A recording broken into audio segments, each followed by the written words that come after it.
Thank you very much. Good morning, everybody. I would like to call the meeting to order and acknowledge that we are in Treaty 1 territory, the home and traditional lands of the Anishinaabe, Ojibwe, Innu Cree, and Dakota peoples, and in the national homeland of the Red River Métis.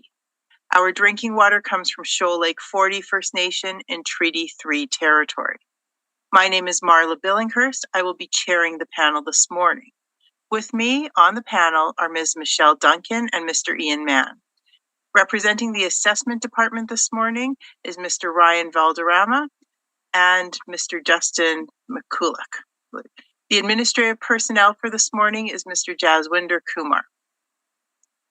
To the Zoom participants of the hearing, please note you are placed in the waiting room until your property is called upon.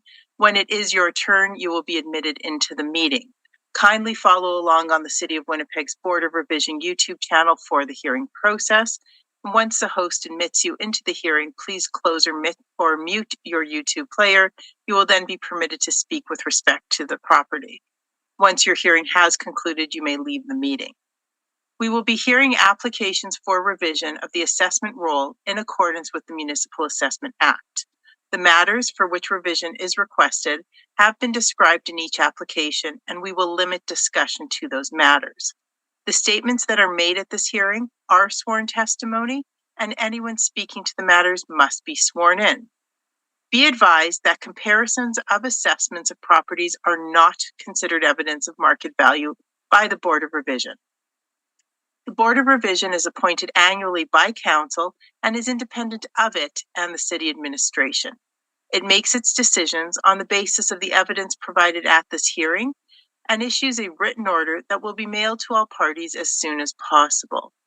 Please note that the Board's decisions with respect to an application may be appealed to the Manitoba Municipal Board if the matter pertains to assessed value or classification, or to the Court of King's Bench if the matter pertains to the application of exemptions from taxation. Should you wish to appeal, information on how to do so will be included with the Board's order. With respect to the hearing process, I will confirm the points of appeal with your property to be addressed with each applicant following the swearing in. We will then have the assessor's testimony, followed by questions that the applicant may have, and then the applicant's testimony followed by questions. Each side will have an opportunity to summarize if they wish.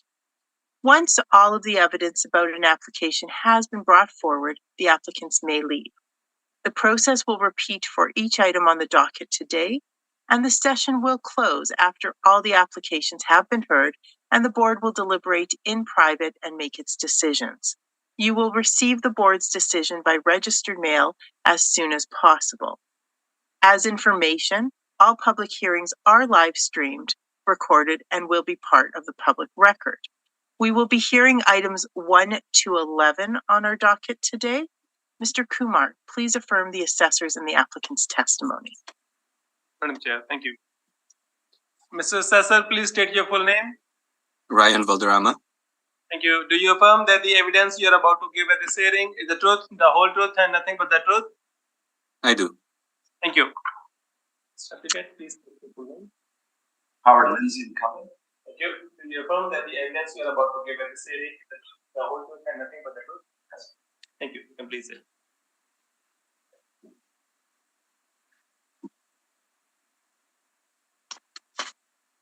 Madam Chair, if I may, just a quick note. I heard that you mentioned Justin McCulloch, my colleague. I will just be reading through his brief with regard to 199 Colony, if I'm not mistaken. So Okay. I'll just represent him. Okay, so you're representing the city on all matters on the docket this morning? On all matters, yes, Madam Chair. Oh, okay. Thank you, sorry. Thank you. Thank you for clarifying. All right. The first matter on the docket this morning is 191 Colony Street. So, Mr. Valderrama, please proceed when you are ready. Thank you, Madam Chair. The first property in the docket has a file number of 22-1543. It has a roll number of 12091486000. The property is located at 191 Colony Street. We're dealing with the roll year of 2023. Using reference date of April 1st, 2021, the assessed value is $2,161,000. The property is classified as a residential 2 with a liability of taxable. The property is a residential apartment with one building, 3 stories. Actual and effective year built of 1929. It has 34 suites, and it is zoned as residential multifamily. It has a land area of 7,498 square feet, plan area of 5,615 square feet, basement area of 5,951 square feet, and a gross floor area of 22,796 square feet. On page 3 is where the picture of the property is. And on page 4, I do have the income valuation summary. Again, there are 34 units with an average monthly rent per unit of $679.31. The gross potential rent is $277,158. It has a vacancy rate of 3.2% or $8,869. Property has an effective gross income of $268,289. The expense ratio is 53.69% or $144,044. The net operating income is $124,245. Applying the capitalization rate of 5.75% on the net operating income, the capitalized income is $2,160,783 or $2,161,000 rounded. The next page, page 5, are some rent comparables. The first one is located at 340 Arlington Street. It has an average monthly rent per unit of $859. The second one is located at 269 Yonge Street. Has an average monthly rent per unit of $728. The third one is located at 177 Colony Street. Has an average monthly rent per unit of $751. And the last one is located at 85 Furby Street. It has an average monthly rent per unit of $847. The next page is the map of the subject property and the comparable rents. And pages 7 and 8, I will just go through them, Madam Chair. And both these pages will be applied to the rest of the properties we'll be dealing with today. Thank you. So page 7, the capitalization rates. A direct capitalization method is used to convert a property's single year of income into an indication of value by dividing the estimated net operating income by an appropriate capitalization rate. Capitalization rates can be derived from properties that have sold by dividing each property's net operating income by its sale price. For the 2023 general reassessment or April 1st, 2021 reference date, using April 1st, 2021 reference date, capitalization rates were derived from model-generated estimates of net operating income and sale prices that were time-adjusted to April 1st, 2021. The assessed values produced by the application of these model-generated capitalization rates were compared to sale prices, and assessment to sale price ratios were calculated. The resulting ratio statistics for the assessment and taxation department's income-producing models. Mr. Valderrama, I don't mean to interrupt you, but I believe the board members are familiar with this, so you don't have to, in the interest of time, because it is a very full document, you don't have to read it out word for us. We've seen it before, and we can read it to reference. If you want to reference something specifically, that's fine. But as for the cap rates, we are familiar with them. Okay, sounds good, Madam Chair. That's good to know.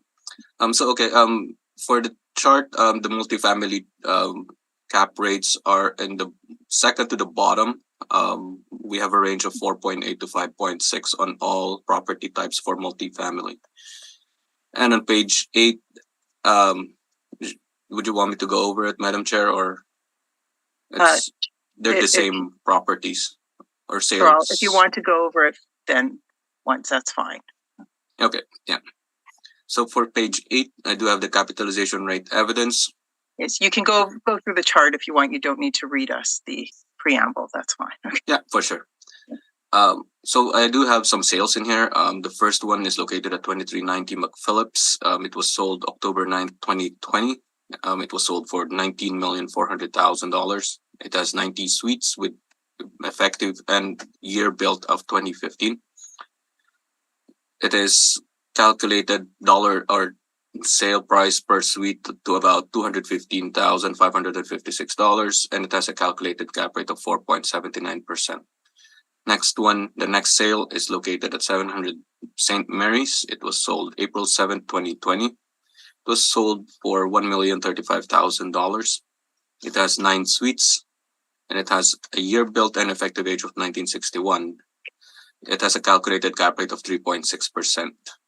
The third one is located at 203 Bertrand. It was sold June 14, 2019 for $925,000. It has 9 suites with an effective age and year built of 1963. It has a calculated cap rate of 4.77%. Next one is located at 555 Corridon. It was sold on November 26, 2018 for $1,575,000. It has 16 suites with a year built and effective age of 1955. It has a calculated cap rate of 5.74%. The next one is located at 677 Maryland. It was sold December 15, 2020 for $2.4 million. It has 32 suites with a year built of 1913 and effective age of 1972. It has a calculated cap rate of 5.5%. And the last one is located at 32 Arden. It was sold on March 1st, 2019 for $2,875,000. It has 23 suites with a year built of 1969 and effective age of 1984. It has a calculated cap rate of 5.05%. And on page 9 is the income and expense information. And that's my presentation, Madam Chair. Thank you very much. Mr. McCubbin, do you have any questions for the assessor? Yes, thank you, Madam Chair.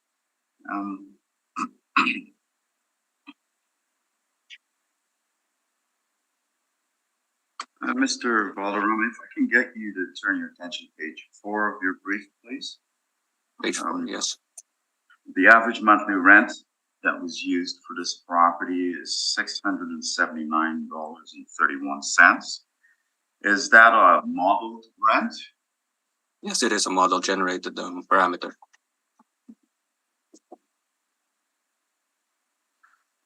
With respect to the expense rate of 53.69%, is that also a modeled expense rate? Yes, it is.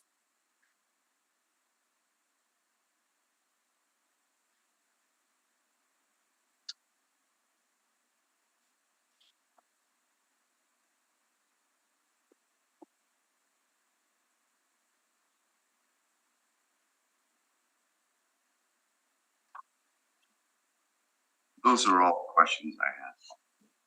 Thank you very much. Ms. Duncan, do you have any questions for the assessor? No questions, thank you. Thank you. Mr. Mann, do you have any questions for the assessor? I do, just with respect to page 9, the actuals that you have presented here. That's the 2020 income and expense information. This is yes, it is. I see there's 3 addresses: 191, 199, and 209 Colony Street. Are these?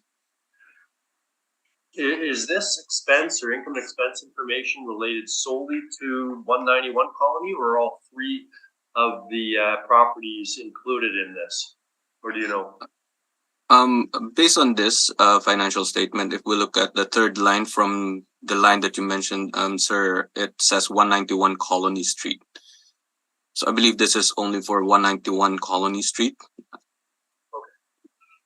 And as far as expenses go on that, I see both depreciation and interest are included. Those would be taken out of the calculations in the net operating income as calculated by the city. Is that correct? Which one? That depreciation and what's the other one? Depreciation and interest. And interest. I believe so, Mr. Sir. Okay, thank you. I have nothing further. Thank you. Thank you. Nor do I. So, Mr. McCubbin, please proceed with your presentation. Okay, thank you, Madam Chair. The property owner is 4726023 Manitoba Limited. We have a suite mix of 19 bachelors and 15 one-bedroom in this property, Madam Chair. It's a 3.5-story building.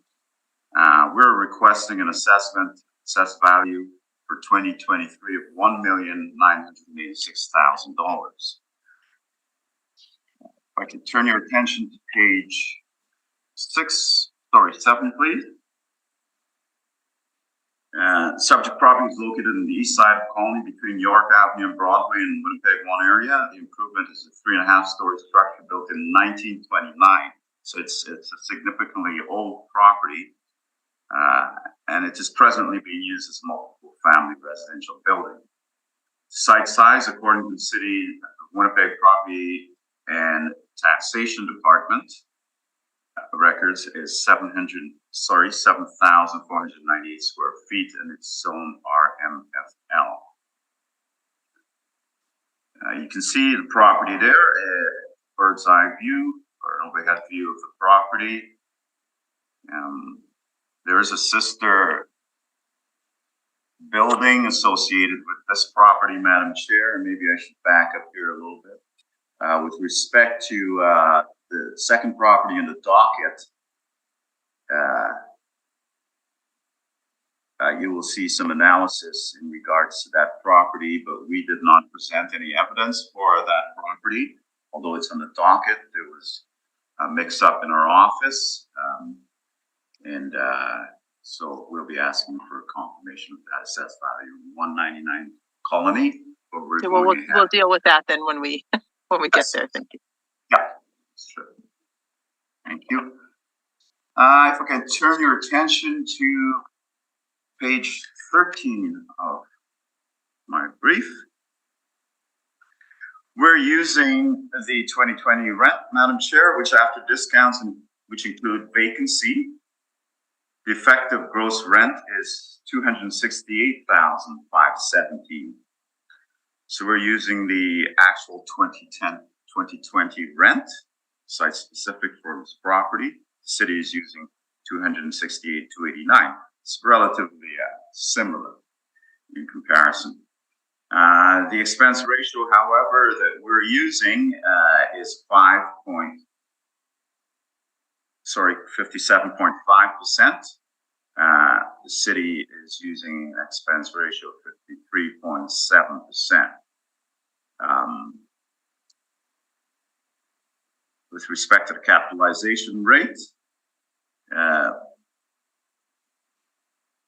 we are not disputing at this time the capitalization rate for this specific property, and so we're good on that. If I can turn to your attention to page 8 of the presentation, Madam Chair, you will see the effective gross income used in this income summary is $268,517, and the total expenses incurred stabilized as $154,300 for, as I've mentioned before, an expense ratio of 57.5%, which gives us a net operating income of $114,217 versus the city's $124,245. Again, we're using the same capitalization rate for this property. Turning your attention to the appendix on the first page, which is at page 11 of the appendix.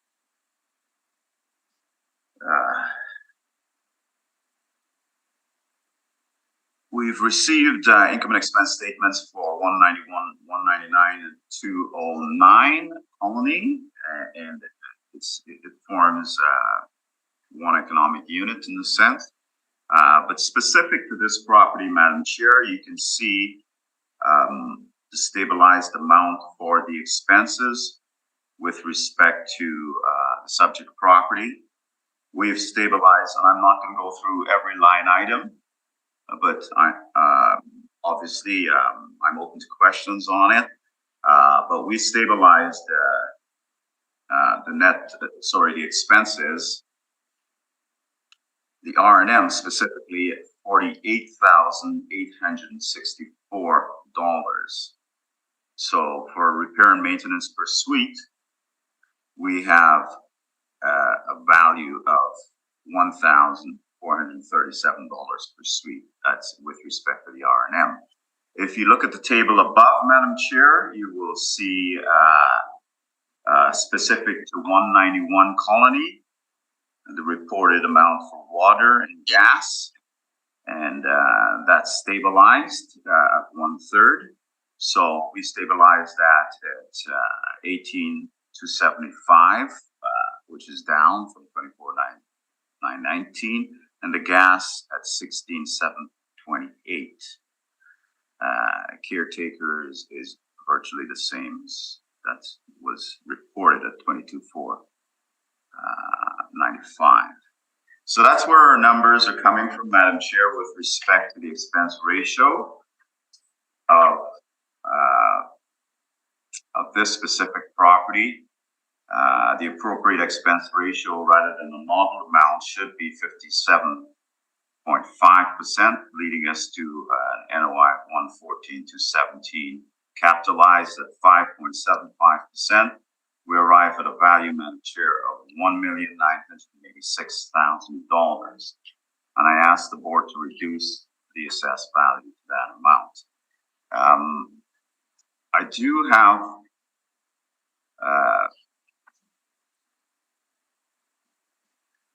information, and I gather since the capitalization rate is not in question for this specific property, I'll leave that for later on the docket, Madam Chair. And that's my presentation. Sure. Thank you very much. Mr. Assessor, do you have questions for Mr. McCubbin? Chair. Sorry? I have none, Madam Chair. Oh, okay. Sorry. Thank you. Thank you. Ms. Duncan, do you have any questions? Just as far as improvements, if I'm reading this right, 48,864 for repair and maintenance. What would that have entailed in this last, or is that the stabilized? That's the stabilized. Never mind. Sorry, Madam Chair, that's the stabilized amount. We're dealing with the appendix on page 11. Yeah, that is the stabilized amount. You can see in the tables previous the 5-year average.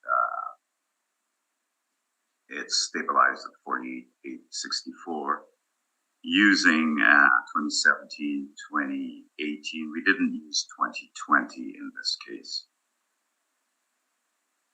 Okay, thank you. No further questions. Thank you very much. Mr. Mann, do you have any questions? I do, just with respect to what appears at page 18, your repair and maintenance chart. Who prepared this chart? Was it is it part of the income and expense mailer, or is this prepared by the management company? Sorry, page 18? Page 18 of your brief. This has the PDF number. It's part of the appendix. First page on your appendix. Oh, page. Oh, the first page, the one I'm just referring to. Yes. We prepared it in-house, Madam Chair. That was prepared in-house and stabilized in-house. Okay, thank you. I have nothing further. Thank you very much. I have no questions at this time. Is there a need for summary from either party? Madam Chair. I'm good, Madam. Thank you very much. We can move on to the next matter on the docket, 199 Colony Street. Mr. Valderrama, please proceed. Thank you, Madam Chair. I believe there was a request on this one, Madam Chair, as earlier indicated by Mr. McCubbin. I'll just read through page 1, and then I'll reconfirm with him his request with regard to this. Thank you. Yes, you still have to read it in. So. Yeah, for sure. Thank you, Madam Chair. So the next property has a file number of 22-1544. It has a roll number of 120914888000. It is located at 199 Colonies. Again, we're dealing with the roll year of 2023 using reference date of April 1st, 2021. The assessed value is $1,556,000. The property is classified as a residential 2 with a taxable liability.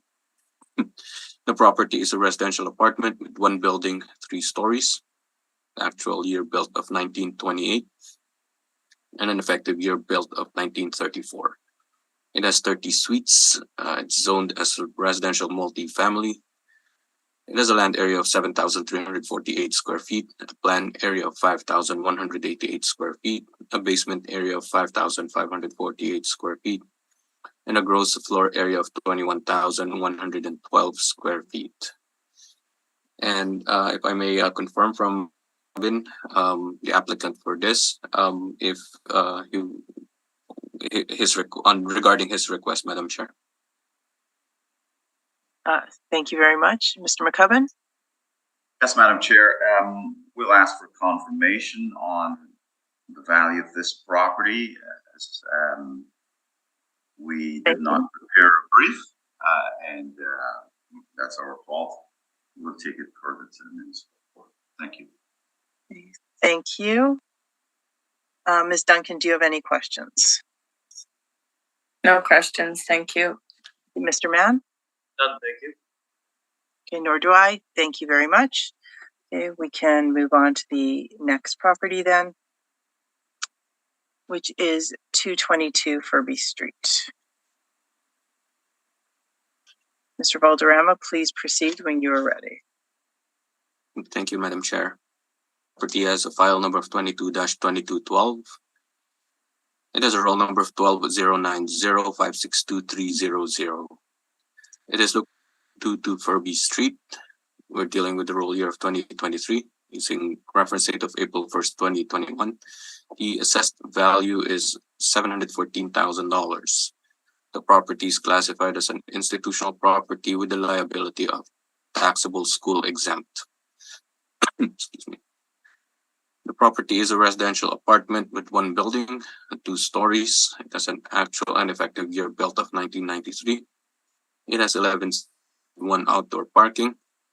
It is zoned as commercial community with a land area of 4,598 square feet, a planned 5,260 square feet, and a gross floor area of 10,520 square feet. On page 3 is an aerial photo of the subject property. And on page 4 is the income valuation summary. Again, there are 11 units with an average monthly rent per unit of $667.86. The gross potential rent is $88,158. It has a vacancy rate of 3.2% or $2,821. The effective gross income is $85,337. Applying the expense ratio of 58.57% gives an expenses in terms of dollars of about $49,982. The net operating income comes down to $35,355. Applying the capitalization rate of 4.95%, the capitalized income is $714,242 or $714,000 rounded. On the next page, page 5, are some rent comparables. The first one is located at 545 Yonge Street. It has an average monthly rent per unit of $685,000. The second one is located at 725 Sherbrooke Street. It has an average monthly rent per unit of $752. The third one is located at 480 Langside Street. It has an average monthly rent per unit of $658. And the last one is located at 110 Yonge Street.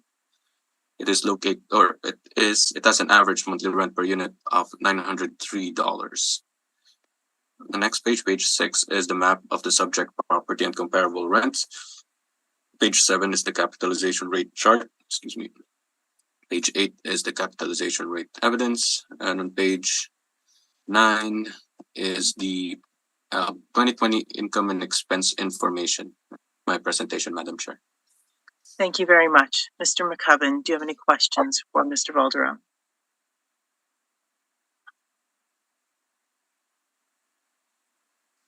No, I don't, Madam Chair.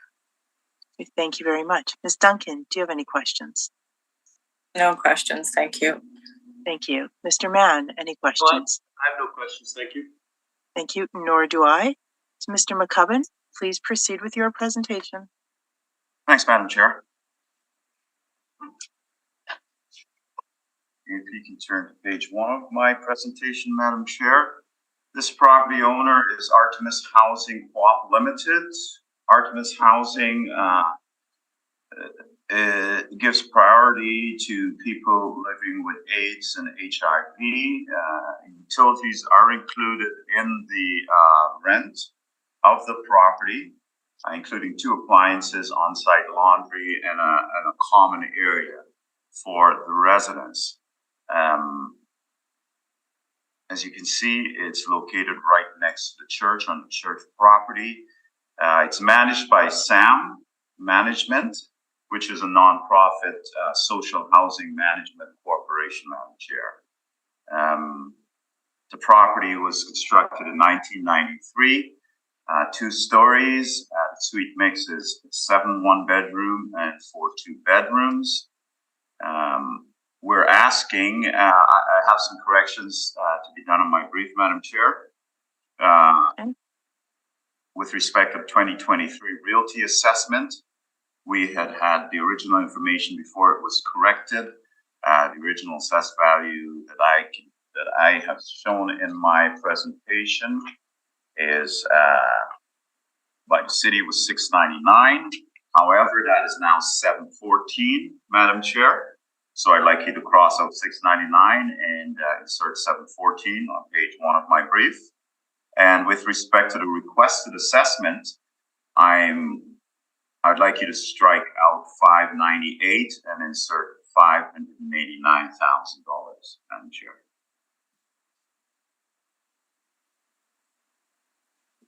You go on.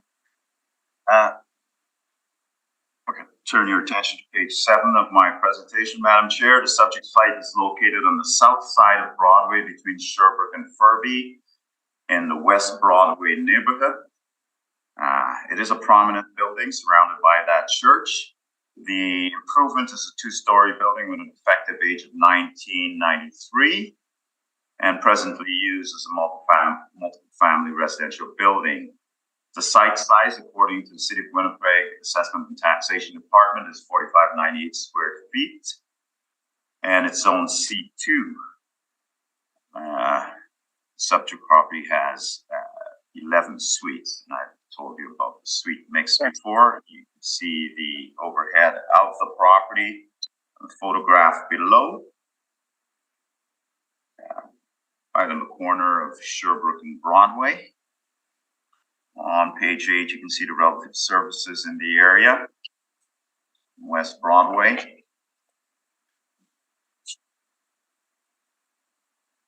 Madam Chair, we are in disagreement with respect to the capitalization rate on this matter. We do accept the net operating income of $35,355. That's $35,355 submitted by the City of Winnipeg Assessment and Taxation Department. However, we're disagreeing with the capitalization rate applied to that. We feel it's very low at 4.7% for a property of this nature. We're applying a capitalization rate of 6% for this property. So we using the net operating income of $35,355 and applying a capitalization rate of 6%, we arrive at a value of $589 rounded. The property has 1 parking stall, Madam Chair, and the location is an issue with this property. It's an atypical property, and we are going to go up to 6% adjusted up for a market cap rate. I did provide rebuttal evidence, and you will see it in the future as this topic goes ahead, but I can deal with it right now. Well, if you'd like to present it, we will go through questions first, and then you can present a rebuttal. Okay, fair enough. So if you're finished with this presentation, we'll go through the questions and then we can move on to your rebuttal. Thank you, Madam Chair. Okay, thank you. Mr. Valderrama, do you have any questions for Mr. McCubbin? I have none, Madam Chair. Thank you very much. Ms. Duncan? No questions, thank you. Thank you. Mr. Mann? I'm just curious with respect to, I'm looking at page 13 and 14 of your brief and contrasting that with your submissions with respect to the 6% cap. You have highlighted the 5.25% cap from the Altus cap rate study, and then indicated as well that you're using a capitalization rate of 5.5%, but now am I given to understand that the requested rate is 6%? That is correct, Madam Chair, and that is correct. And those pages were numbered incorrectly from there on.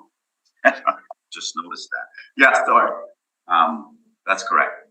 Okay. We're asking for an increase in the capitalization rate. Thank you. I have nothing further. Okay, thank you. I have no questions in at this time. So, Mr. McCubbin, you may present your rebuttal evidence. Right, Madam Chair. This rebuttal evidence has nothing to do with additional evidence. It's just a matter of some verbiage with respect to rates for affordable housing, capitalization rates, that is. And it also speaks to a municipal board decision on the topic. So I'm not sure if you have that in front of you, Madam Chair. We do have it in front of us, and the board members have seen this before. So if you can just give us a very high-level summary in the interest of time and the full docket, please. Okay, fair enough. Thank you. Well, I will just highlight the municipal board with respect to the decision with respect to a property such as this. It's a low investment grade apartment, Madam Chair. And we feel that the capitalization rate applied by the City of Winnipeg is much too low for a property as this. It's not really an income producing property that would be on the market for an investment type scenario. If you look at the order number, municipal order number A-02-330.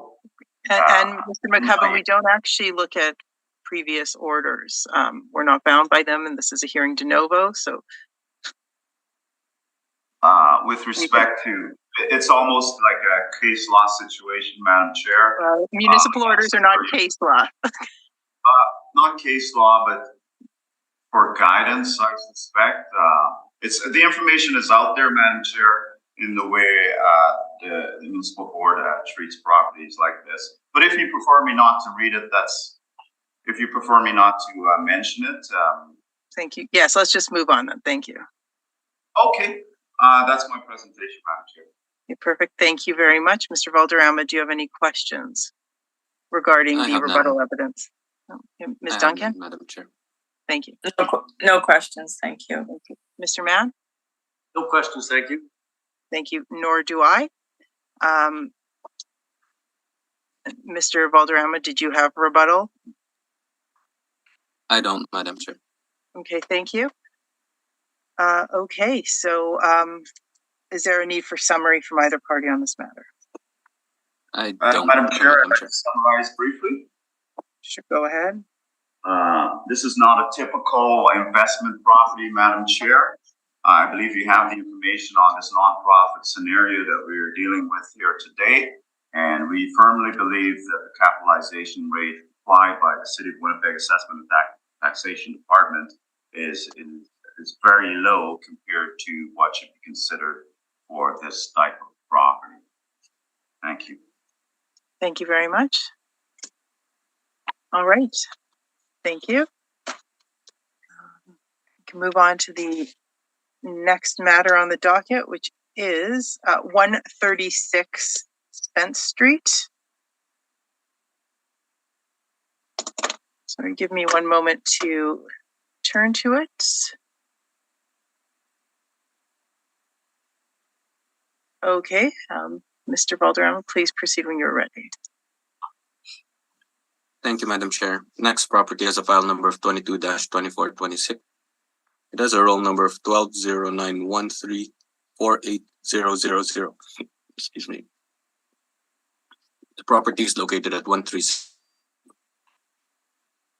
We're dealing with the roll year of 2023 using reference date of April 1st, 2021. The assessed value for the property is $2,222,000. The property is classified as a residential 2 with a liability of taxable. The property is a residential 1 building, 3 stories with an actual and effective year built of 1930. It has 26 suites with 1 outdoor parking. It is zoned as residential 2 family, and it has a land area of 8,042 square feet, a planned area of 5,200 square feet, a basement area of 5,200 square feet, a gross floor area of 20,800 square feet. On page 3 is the aerial project property. And on page 4 is the income valuation summary. Again, there are 26 units with an average monthly rent per unit of $800.04. The gross potential rent is $266,148. It has a vacancy rate of 3.2%, $1,517. The effective gross income is $257,631. At a ratio of 50.83% or $130,954. The net operating income is $126,677. Applying the capitalization rate of 5.7% on the net operating income, the capitalized income is $2,222,404 or $2,222,000 rounded. Next page, page 5, are some rent comparables. First one is located at 85 Yonge Street. It has an average monthly rent per unit of $973. The second one is located at 10 Arlington Avenue. It has an average monthly rent per unit of $887. The third one is located at 597 Broadway. It has an rent per unit of $874. And the last one is located at 340 Arlington Street. It has an average monthly rent per unit of $859. Next page is the map of the subject property and comparable rents. Page 7 is the capitalization rate chart. Page 8, capitalization rate evidence. And beginning of page 9 to page 10 is the 2020 income and expense information for the subject property. That's my presentation, Madam Chair. Thank you very much. Mr. McCubbin, do you have any questions for Mr. Valderrama? Yes, thanks, Madam Chair. Mr. Valderrama, if I can turn your attention to page 4 of your presentation, please. Yep. With respect to the average monthly rent per unit, is that a modeled amount of $853.04? It is a model derived parameter. Okay, fair enough.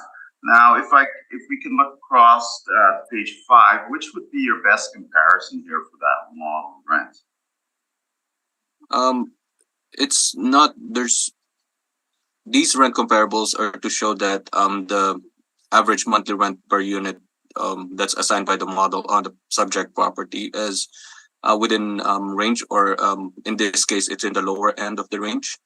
So it's not really more of direct. It's more of to show or ascertain that the model is within whatever is in the market region or in the neighborhood. Okay. In regards to the expense ratio of 50.83%, is that a modeled amount also, Mr. Valderrama? Yes, it is. Okay. And those are all the questions I have, Madam Chair. Thank you very much. Ms. Duncan, do you have any questions? No questions, thank you. Thank you. Mr. Mann? No questions, thank you. Thank you. Nor do I. Mr. McCubbin, please proceed. Thanks, Madam Chair. The property owner is Montreux Holdings, Inc. Property address is 136 Spence Street. Madam Chair, the building age is 1930. And it has a suite mix is 8 bachelor, 11 one-bedroom, and 7 two-bedroom suites. Reference date is April 1st, 2021. We're asking for a reduction from $2,222,000 to $1,983,000. Madam Chair, if I could turn your attention to page 7 of my brief. I'll run through a quick description of this property here. The subject is located 136 Spence. It's a 4-story multifamily building. It's located on the west side of Spence Street. It's a fairly significantly old building at 1930 vintage. The gross floor area is approximately 20,800 square feet. There are 26 suites in total in this property. It's zoned R2. And page 8, you can see the relative services in the general vicinity of the subject. Again, in the West Broadway area.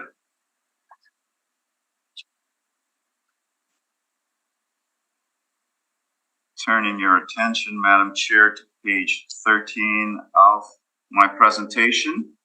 We're using the 2020 rent, which after discounts and including vacancy, the effective gross rent is $237,633. The city is using, in comparison, $257,631, so significantly different rent, effective gross rent. We're also using an expense ratio of 52%, and the city is using an expense ratio of 50.8%. The capitalization rate that we will be using in our presentation here, Madam Chair, is 5.75% for this property of this vintage. And you can see anything before with respect to good locations in the table below for capitalization rates, Madam Chair. On page 13, you will see the vintage of this property would be around 6.1 to 6.6% band of capitalization rate. We're using 5.75, which we feel is rather reasonable for the subject property. Turning your attention to page 8 of my presentation, gives you the income summary of this property. As I've said before, we're using an EGI of $237,633 and a total expense amount of $123,621, which amounts to 52% expenses. The net operating income, Madam Chair, we arrive at is $114,012.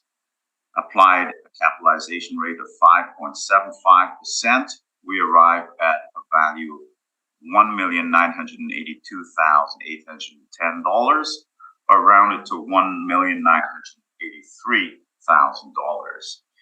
And the big difference here, not only in the rent, but it's also in the expense ratio, Madam Chair. If I can turn your attention to page 11 of my presentation, you can see the stabilized amount for the repair and maintenance, which is usually subject to some dispute. We stabilized it at $32,749 on a site-specific basis, and that amounts to $1,260 per suite. Further into the appendix, Madam Chair, you will find the income and expense statements for the years that we've analyzed. I don't believe I have to go through this. The numbers bear out in our studies that we've used. It's there for your information. Thank you. And that is my presentation, Madam Chair. Thank you very much. Mr. Valderrama, do you have any questions for Mr. McCubbin? I have none, Madam Chair. Thank you. Ms. Duncan? No questions, thank you. Thank you. Mr. Mann? No, I don't have any questions. Thank you. Thank you. Nor do I. So is there a need for summary from either party? I don't. I have a bit of a summary, Madam Chair, with respect to the city's evidence.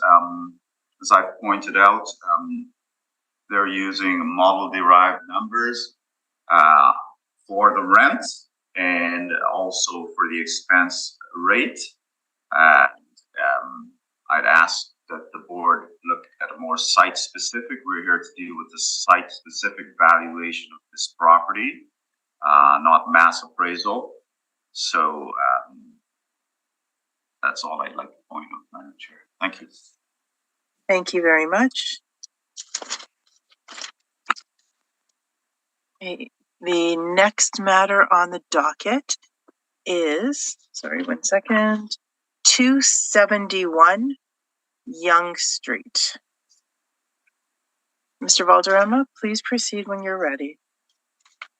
Thank you, Madam Chair. The next property has a file number of 22-2016. It has a roll number of 12091114-500. The property is located at 271. We're dealing with the roll year of 2023 using reference date of April 1st, 2021. The property has split assessment. The first one has an assessed value of $589,000, a classification of residential 2 with a liability of taxable. The second assessment has an assessed value of $152,000. It has a classification of residential 1 with the liability of taxable. The total assessed value for the property is $741,000. The property is a residential apartment with 2 buildings, 2 to 3 stories, with an actual years built and effective years built of 1914 to 1990. It has 15 suites with 5 outdoor parking. It is zoned as residential 2 family, and it has a land area of 197 square feet, a plan area of 4,444 square feet, a basement area of 4,339 square feet, and a gross of 16,096 square feet. On page 3 is the aerial photo of the subject property. And on page 4 is the income valuation summary. Again, there are 15 units with an average monthly rent per unit of $614.48. The first one, as I indicated earlier, there's a split assessment on this property. The first one we're dealing with is the 10T, or the residential 1 classification and liability. It has a gross potential rent of $22,696. It has a vacancy rate of 3.2%, or $726. It has an effective gross income of $21,970. Expense ratio of 60.57%, which translates to $13,307. The net operating income is $8,663. The capitalization rate, when applied to the net operating income of 5.7, the capitalization rate of 5.7% when applied to net operating income gives a capitalized income of $151,982. The second assessment, the residential 2 taxable classification and liability, the gross potential rent is $87,911. Has a vacancy rate of 3.2%, or $2,813. It has an effective gross income of $85,098. It has an expense rate of 60.57%, or $51,544, giving it a net operating income of $33,554. Applying the capitalization rate of 5.7%, the capitalized income is $588,667, or $589,000 rounded. On page 5 are some rent comparables. The first one is located at 540. It has an average monthly rent per unit of $685. The second one is located at 533 Greenwood Place. It has an average monthly rent per unit of $660. Page 3 is located at 344 Furby Street. It has an average monthly rent per unit of $634. And the last one is located at 796 Wolseley Street, or Wolseley Avenue, sorry. It has an average monthly rent per unit of $705. On page 6 is the map of the subject property and comparable rents. On page 7 is the capitalization rate chart. Page 8 is the capitalization rate evidence. And beginning of page 9 to page 11 is the 2020 income and expense information. That's my presentation, Madam Chair. Thank you very much. Excuse me, Mr. McCubbin, do you have any questions for Mr. Valderrama? Yes, Madam Chair. Thank you. Mr. Valderrama, on page 4 of your presentation, the average monthly rent, is that an actual or a modeled amount? It's a model derived parameter. Amount. And the expense ratio of 60.57% is a modeled amount also? Yes, it is. And essentially what you did, Mr. Valderrama, is use the same expense ratio, vacancy, etc., with respect to the portion that's class code 10. Is that correct? Yes. Okay. Those are all the questions I have, Madam Chair. Thank you very much. Ms. Duncan, do you have any questions? No questions, thank you. Thank you. Mr. Mann? No, I don't. Thank you. Thank you. Nor do I. So, Mr. McCubbin, please proceed when you're ready. Thanks, Madam Chair. The property owner is WHRC, or Winnipeg Housing and Rehabilitation Corporation. The address is 271 Yonge Street. The building was built in 2 phases, Madam Chair, 1914 and 1990. So I believe there was an addition onto the subject property. There are 12 one-bedroom suites and 3 two-bedroom suites. It's been our experience that as of late, one-bedroom suites and bachelor suites are less desirable in terms of suite mix. Multiple bedroom suites are more desirable as we move forward, Madam Chair. That may have to do with the simple fact that housing, this type of housing usually encompasses more than one individual. But nevertheless, there you have it. The assessment year is 2023. We're asking for an assessed value of $636,000, Madam Chair. If I can turn to your attention to page 7 of my presentation. Subject property is located on the east side of Yonge Street, south of the Portage Avenue and Yonge Street intersection in Winnipeg 1 area. It's a 3.5 story and has an effective age of 1914. And the second improvement is 2 stories and have an effective age of 1990. It includes 3 two-bedroom units. And both improvements are presently being used as a multiple family residential building. There are only 3 outdoor parking stalls associated with this property, Madam Chair. So the parking is very limited for this type of property if you're looking for investment purposes. You can see the relative location of this property on page 8 and the surrounding services that encompass this area.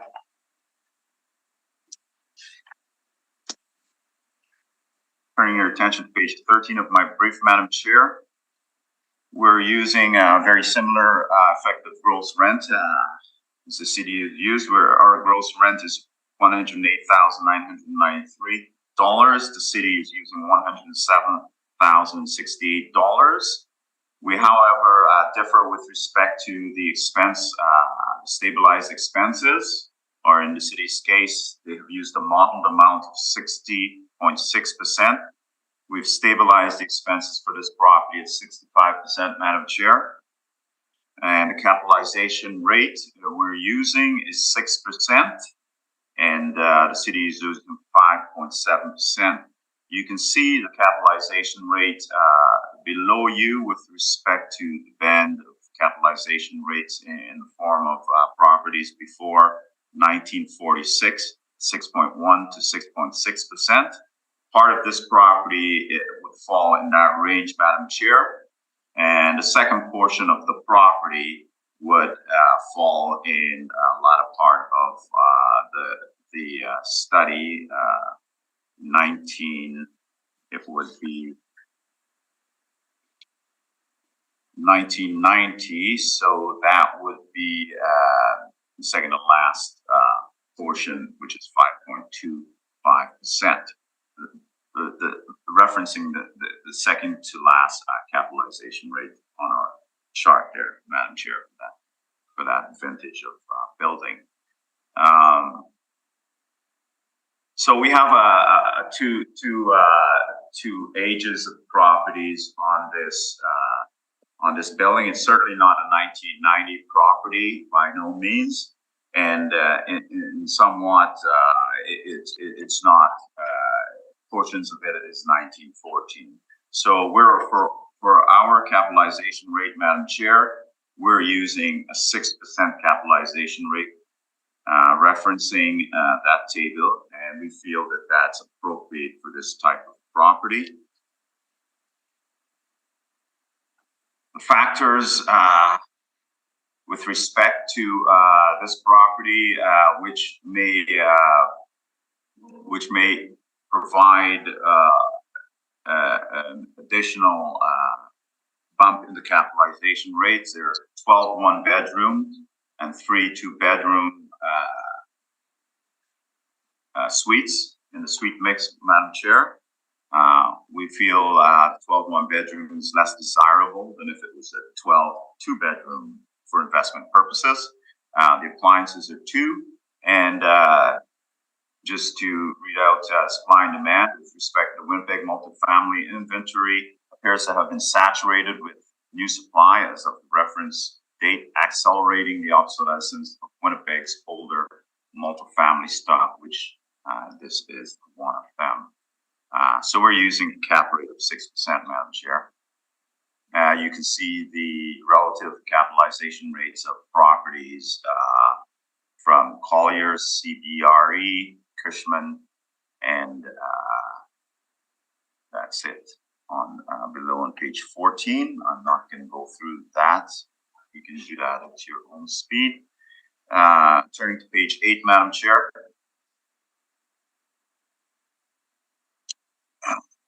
Turning you to the effective gross income of this property, it's $108,993. And the expense ratio, like I've said, 65%. The city is using 60.6%. I'm not going to go through these numbers in any real details, but they should be located in my appendix on page 11. It will tell you how the majority, or how the repair and maintenance were associated with this property, how the stabilized amount was arrived at. It's $2,030 per suite, or $30,452 for this specific property, and that's located on page 11 of my presentation, or in the appendix, page 11.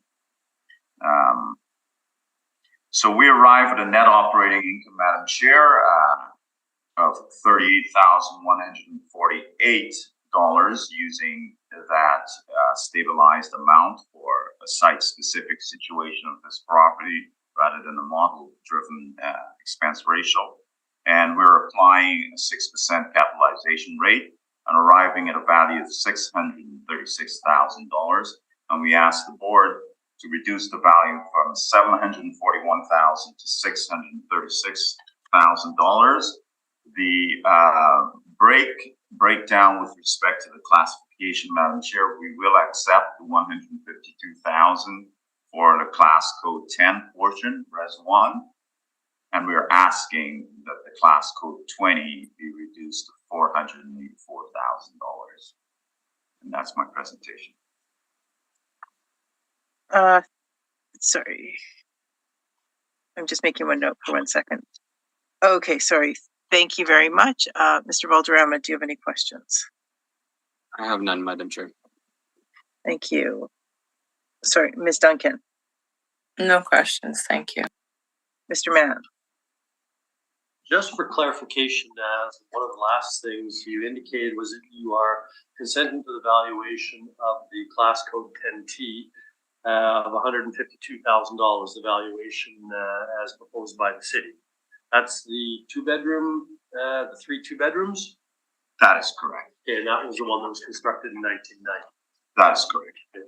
Yes. With respect to the 1990 build, and this is all attached, I'm assuming this is all attached, the overall 6% cap rate that you are applying, is that a blended rate between the 1914 build and the 1990 build, or is that just an overall cap rate that is in conjunction or in accordance with the cap rate study and the chart that you provided? Madam Chair, that's a blended rate. If an investor is looking at a property like this, they wouldn't necessarily separate the two entities. They would look at it as one economic unit, and they would ascribe a specific capitalization rate to this property. So I will say, to answer the board member's question, we're using an overall capitalization rate of 6% for this when looking at it for investment purposes. Thank you. That's all I have. Thank you. I think that addressed my clarification as well. So is there a need for summary from either party? I have none, Madam Chair. Madam Chair, I think you have it in hand. Thank you. No summary for this one.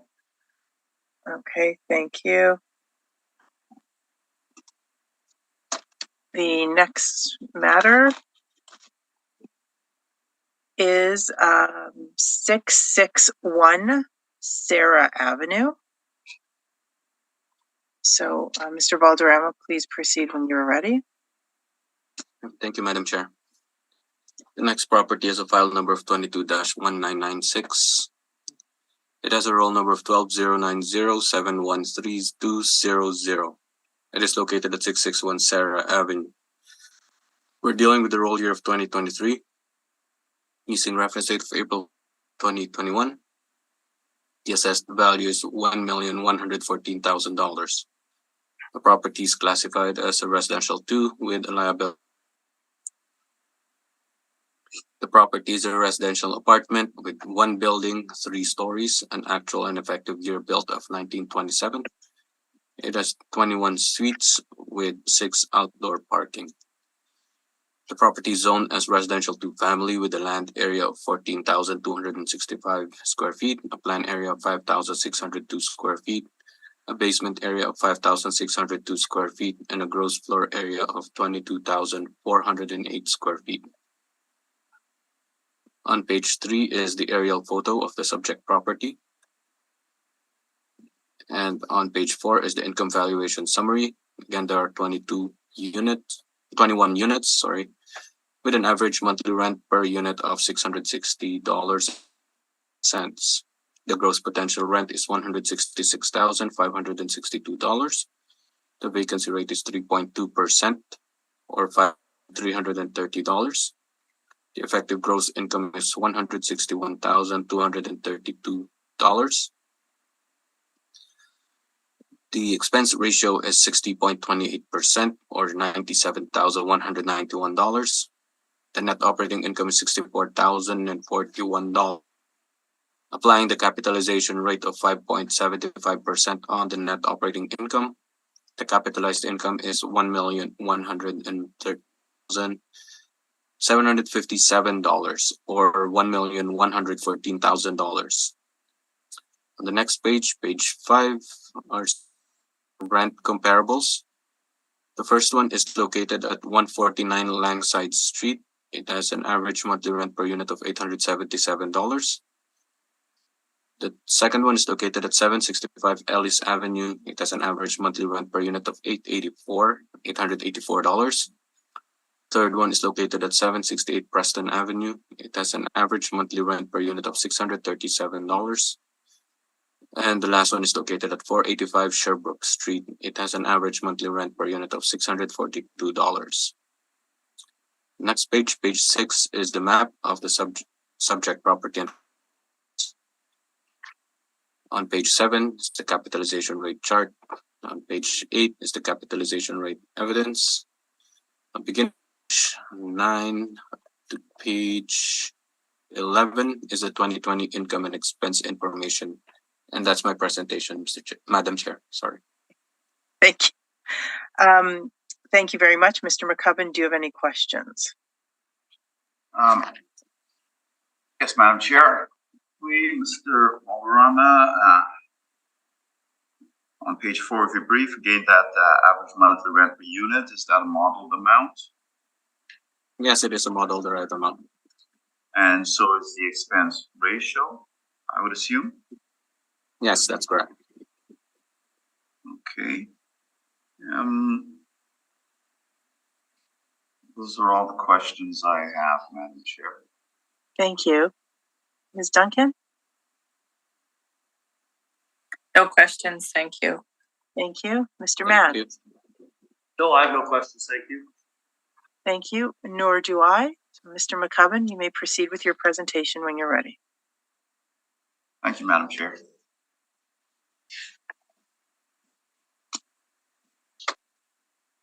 Madam Chair, if we can turn your attention to page 1 of my presentation, this property can be considered as affordable housing. It's the owner is Winnipeg Housing Rehabilitation Corporation.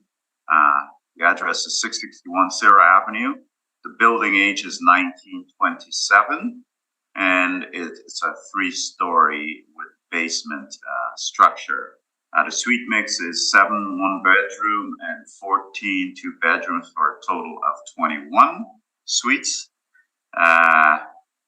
We're asking that the assessed value be reduced to $992,000, Madam Chair, based on a site-specific valuation of this property.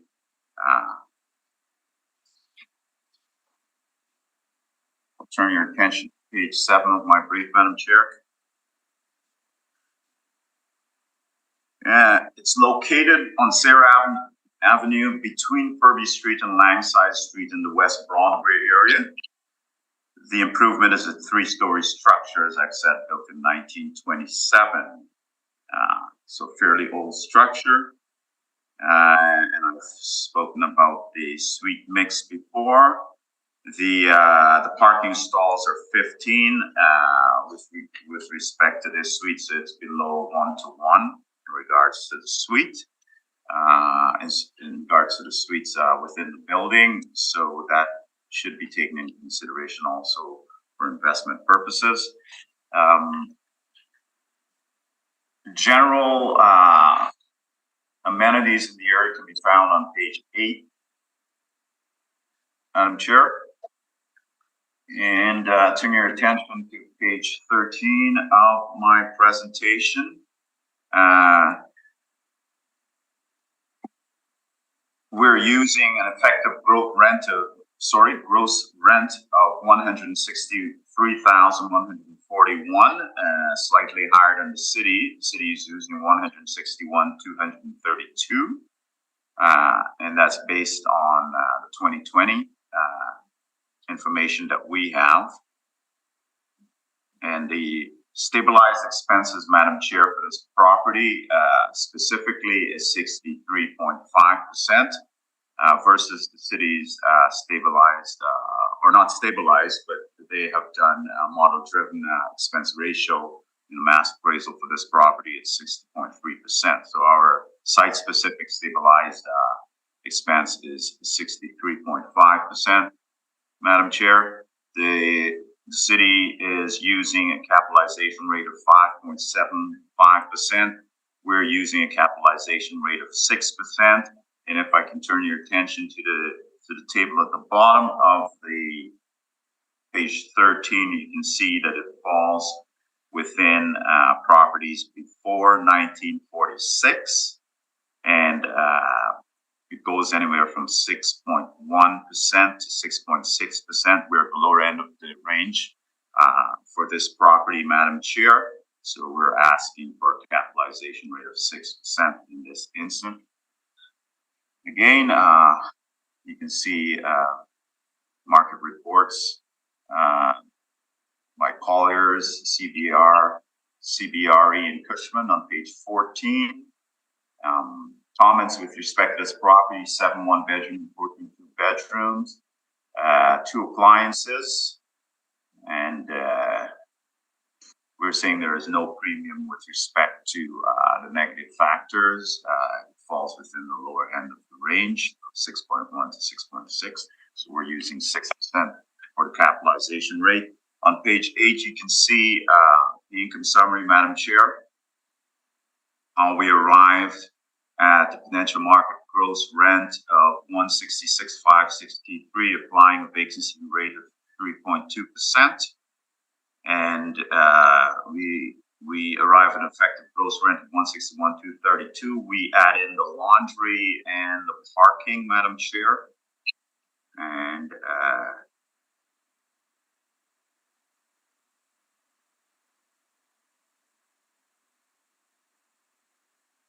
to arrive at an effective gross income of $163,141. Just bear with me here, Madam Chair, please.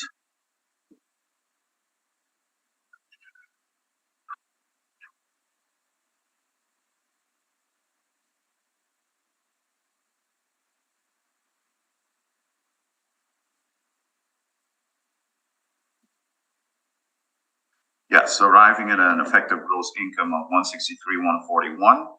Our expense ratio, Madam Chair, is 63.5%. We arrive at a net operating income of $59,545. Applying a capitalization rate of 6%, as we discussed, that's appropriate for this property, Madam Chair. We arrive at a value of $992,000. If I can turn your attention to page 11 of the brief, you can see again our stabilized amount for R&M at $32,865 or $1,565 per suite.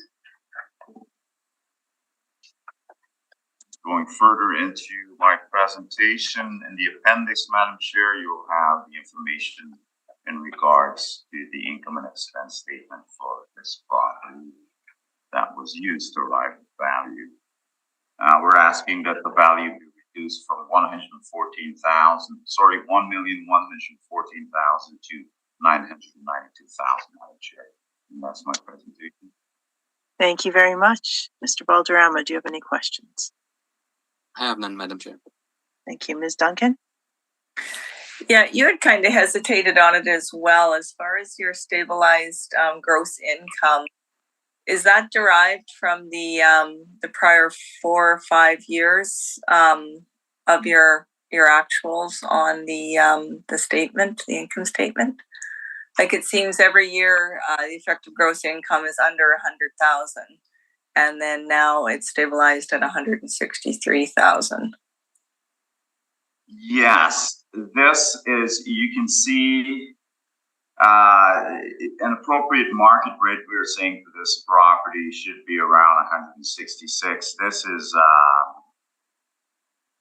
again, this is a situation where you have the rents for affordable housing situation. It's run by the Winnipeg Housing Rehabilitation Corporation. So I wouldn't say it's a preferential rent, but the rent is depressed somewhat.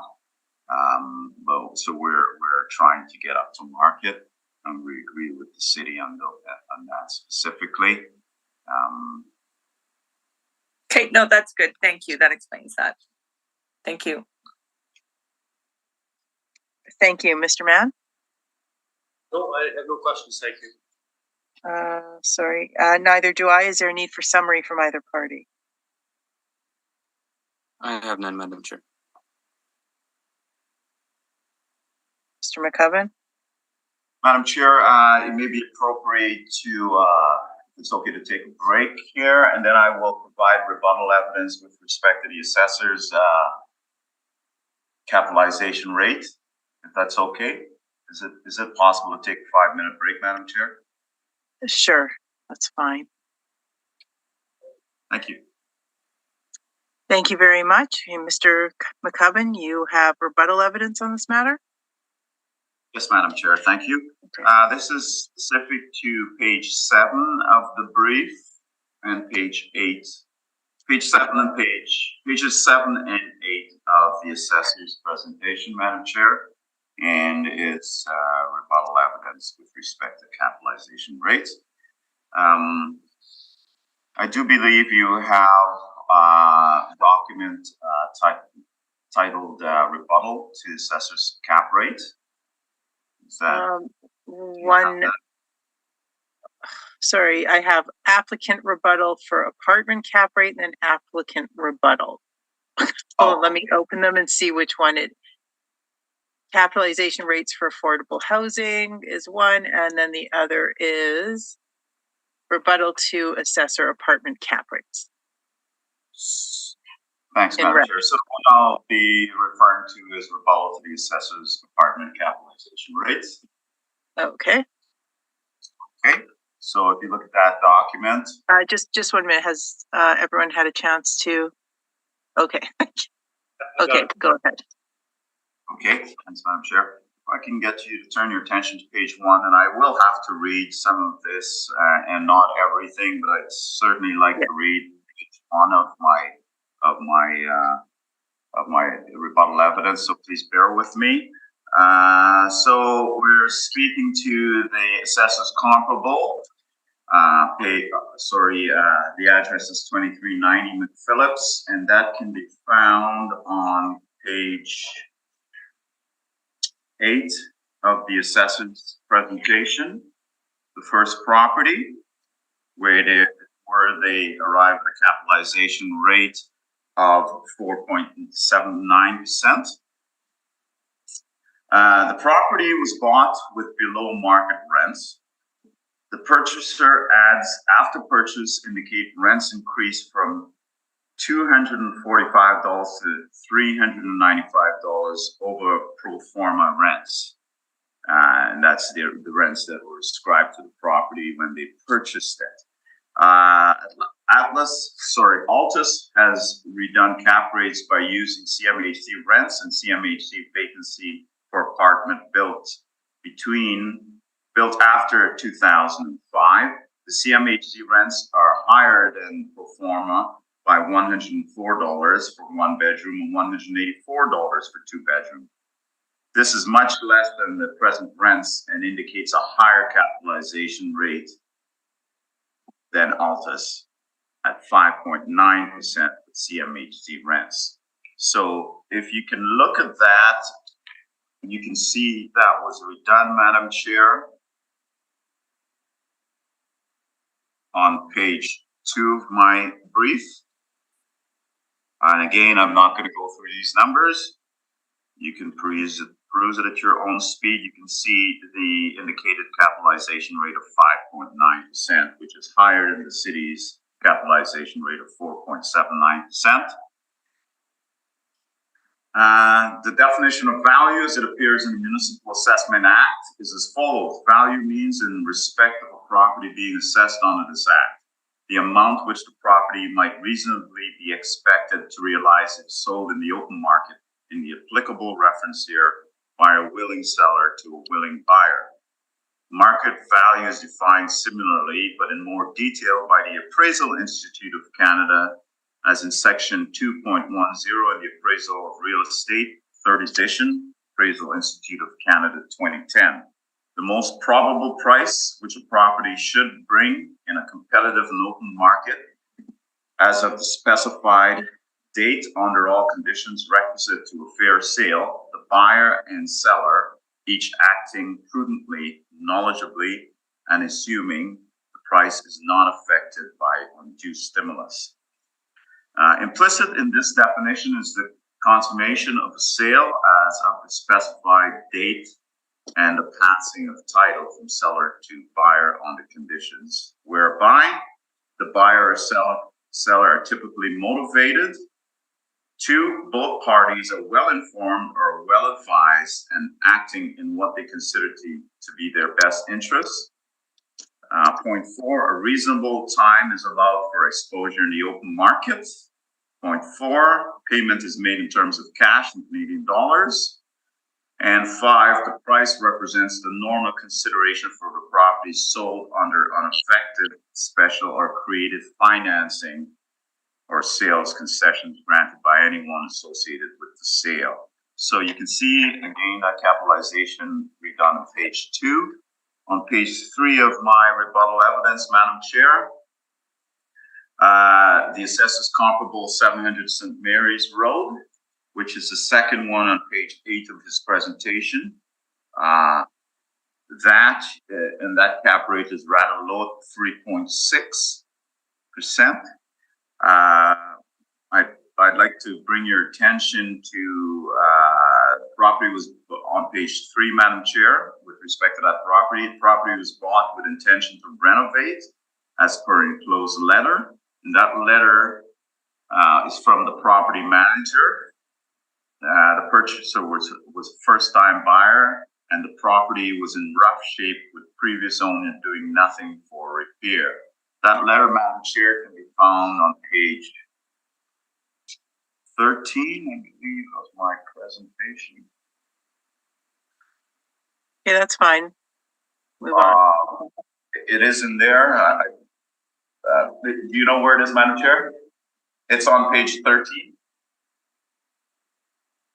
Yes. It's Mr. Henry Dupoint, dated October the 19th. So you can have a read at that. Speaking to the assessor comparable for 32 Arden, they arrive at a value capitalization rate, Madam Chair, of 5.05%.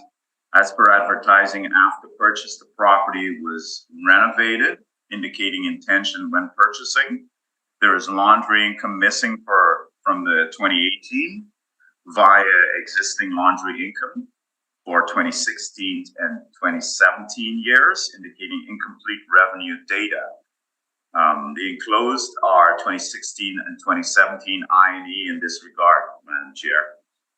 Vendor advised verbally that the manager, Sussex, did not report laundry because the vendor's sister would collect laundry revenue directly without going through the manager. Enclosed is Municipal Board Order, Madam Chair, A-18-431, stating that it was in property use cap rates when purchasing intends to renovate. And that's the situation with this property. I know you said you do not look at Previous municipal decision. board decisions, previous decisions, so I will leave it at that.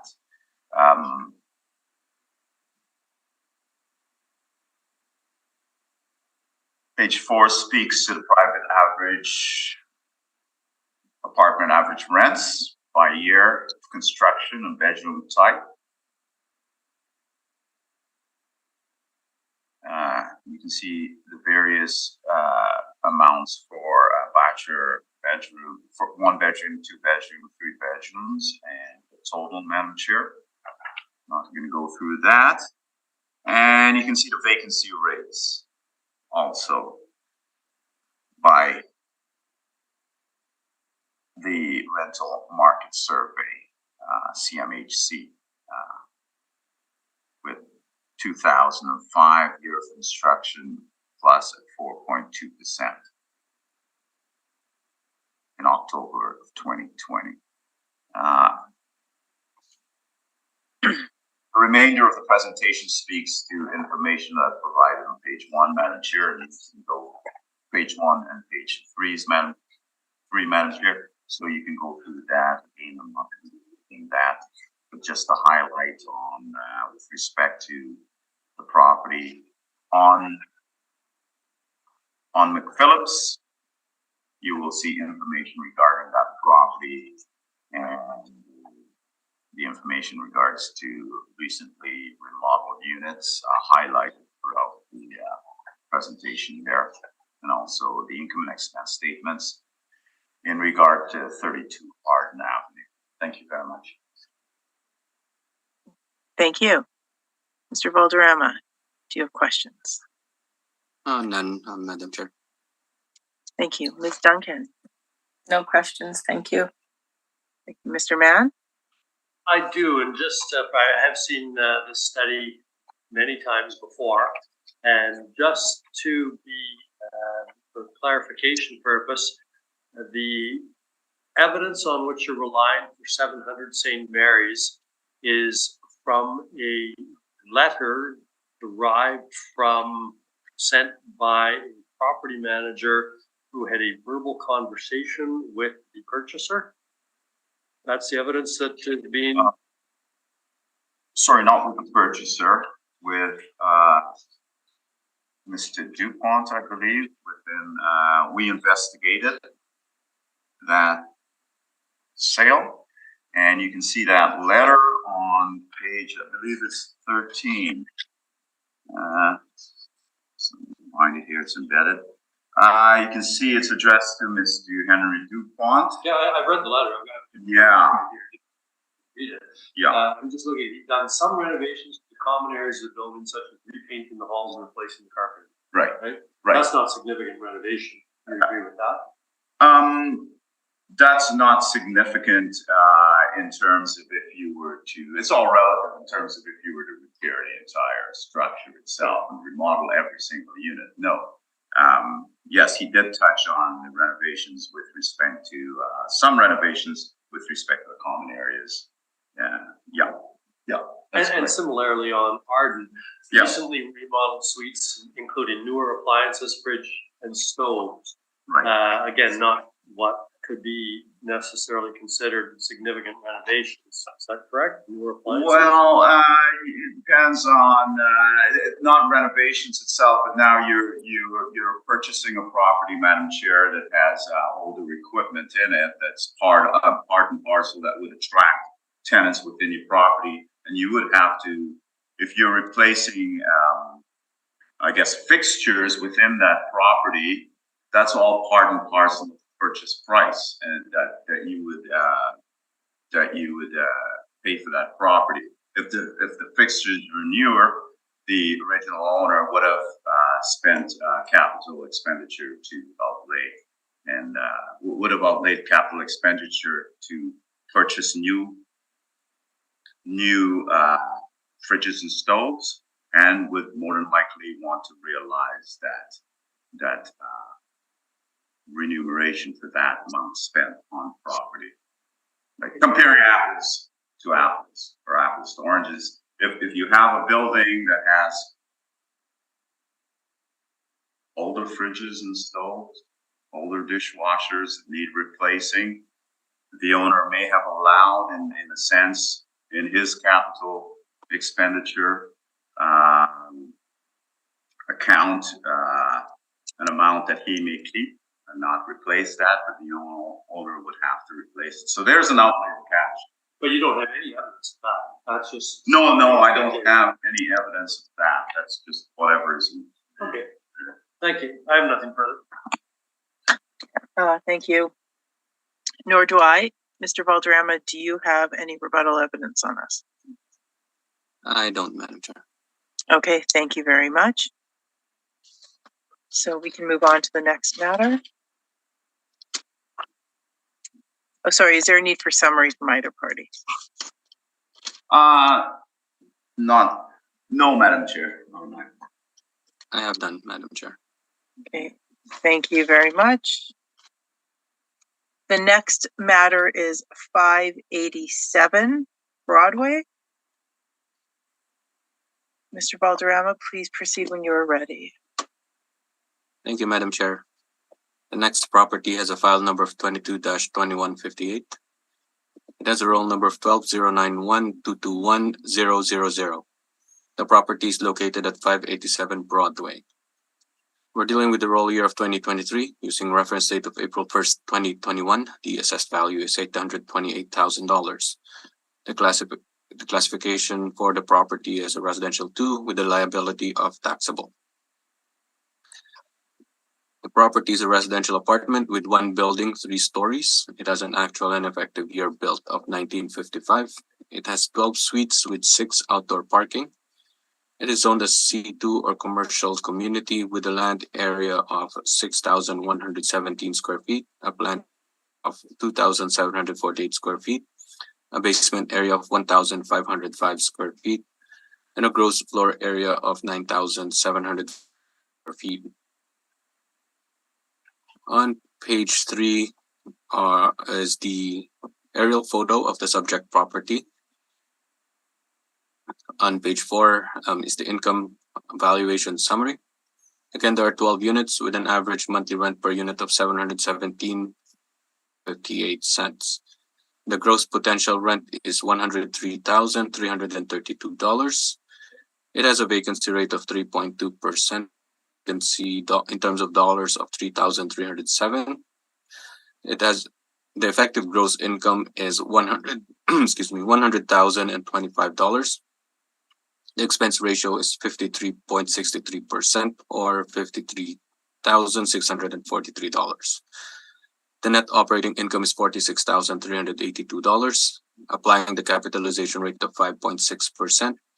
The capitalized income is $828,250 or $828,000 rounded. On page 5 are some rent comparables. The first one is located at 725 Sherbrooke Street. It has an average monthly rent per unit of $752. The second one is located at 59 Evanston Street. It has an average month per unit of $787. The third one is located at 47 Furby Street. It has an average monthly rent per unit of $906. And the last one is located at 38 Langside Street. It has an average monthly rent per unit of $891. On page 6 is the map of the subject property and comparable rents. Page 7 is the capitalization rate chart. On page 8 is the capitalization rate evidence. On page 9 to page 9 up to page what's this? Page 15 is the 2020 income and expense information for the subject property. And that's my presentation, Madam Chair. Thank you very much. Mr. McCubbin, do you have any questions for Mr. Valderrama? Yes, thanks, Madam Chair. Mr. Valderrama, again, turning to page 4 of your presentation. In regards to the average monthly rent per unit, that's $717.58. That's a modeled amount. Yes, it is. I assume. Thank you. And the expense ratio used 53.63%. That's modeled also. Yes, Not it is. using the specific site specific. It's model derived parameter. Small. Those are all the questions I have, Madam Chair. Thank you very much. Ms. Duncan? No questions, thank you. Thank you. Mr. Mann? No, thank you. No questions. Thank you. Nor do I. Mr. McCubbin, please proceed with your presentation. Madam Chair. Turning to page 1 of my presentation, the property owner is Dan Holding Incorporated. Property address is 587 Broadway. The building age is 1955. 3 stories. And the 2023 realty assessment is $828,000. We're asking for a value of $718,000, Madam Chair. Below, you can see a photo of the front of the property on Broadway.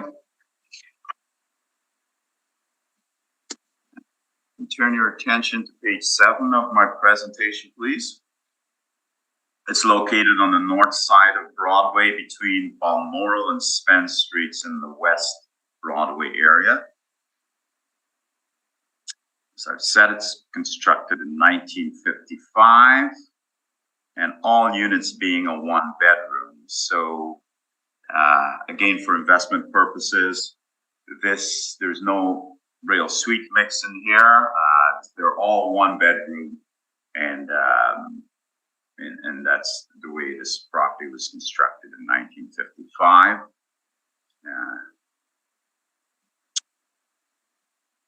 5 outdoor parking stalls, so it's less than 1-to-1, Madam Chair, with respect to parking per suite.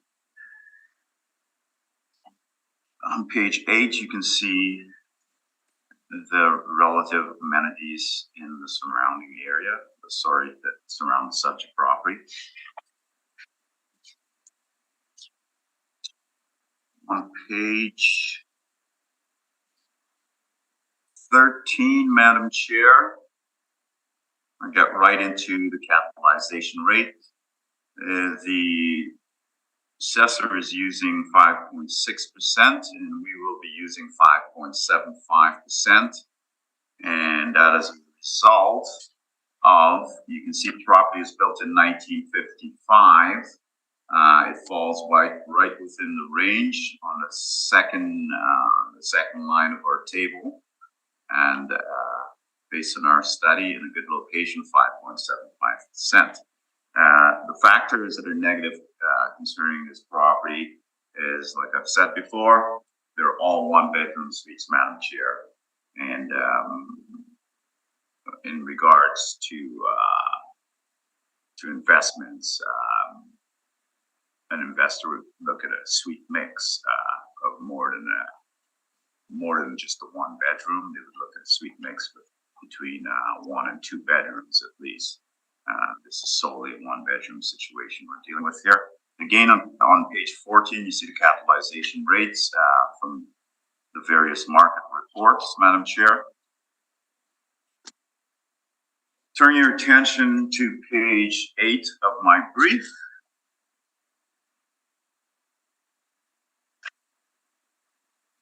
We're using an effective gross income, Madam Chair, after vacancy and addition for laundry, income of $96,894 as compared to the city's $100,025, which is model driven. We're looking at an expense ratio, Madam Chair, of 57.4%. And that expense ratio was based on information from 2017, 2018, and 2020. We didn't have 2019 information, Madam Chair. We arrived at an expense ratio rounded, total expenses, rounded 55,598, arriving at a net operating income of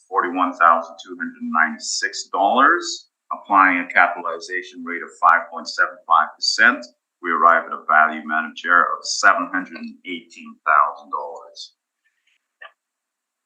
Following in the appendix, you will see information in regards to the INEs supplied by the owner of the property. So in conclusion, I'm asking the board to reduce the value from $828,000 to $718,000. Thank you. Thank you very much. Mr. Valderrama, do you have any questions for Mr. McCubbin?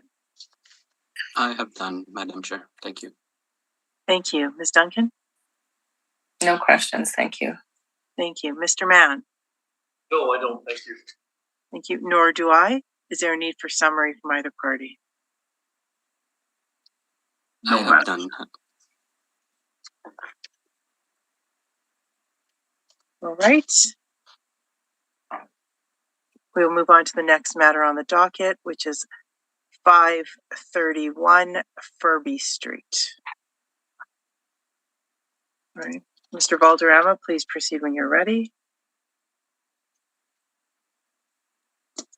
Thank you, Madam Chair.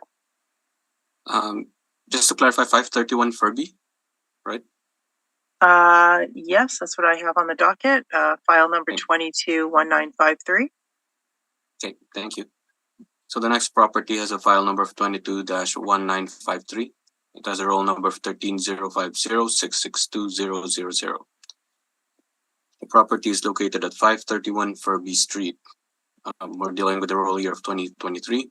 Using reference date of April 1st, 2021, the assessed value is $977,000. The property is classified as residential 2 with a taxable liability. The property is a residential apartment with one building, 3 stories, an actual year built of 1913 and an effective year built of 1961. It has 21 suites with 6 outdoor parking. It is zoned as residential 2 family. It has a land area of 9,820 square feet, a planned area of 4,764 square feet, a basement area of 4,764 square feet, and a gross floor area of 19,056 square feet. On page 3 is the photo of the subject property. And on page 4 is the income valuation summary. There are 20 units with an average monthly rent per unit of $613.97. The property has a gross potential rent of $147,353. It has a vacancy rate of 3.2% or $4,715. It has an effective gross income of $142,638. The expense ratio for the property is 60.95% or $86,938. Income comes down to $55,700. Applying the capitalization rate of 5.7%, the capitalized income is $977,193 or $977,000 rounded. On the next page, page 5, are some rent comparables. First one is located at 545 Yonge Street. It has an average monthly rent per unit of $685. The second one is located at 768 Preston Avenue. It has an average monthly rent per unit of $637. The third one is located at 796 Wolseley Avenue. It has an average monthly rent per unit of $705. And the last one is located at 344 Furby Street. It has an average monthly rent per unit of $634. Page 6 is the map of the subject property and the comparable rents. On page 7 is the capitalization rate chart. On page 8 is the capitalization rate evidence. On page 9, beginning of page 9 to page 12 is the 2020 income and expense info. And that's my presentation, Madam Chair. Thank you very much. Mr. McCubbin, do you have any questions? Yes, Madam Chair. Thank you.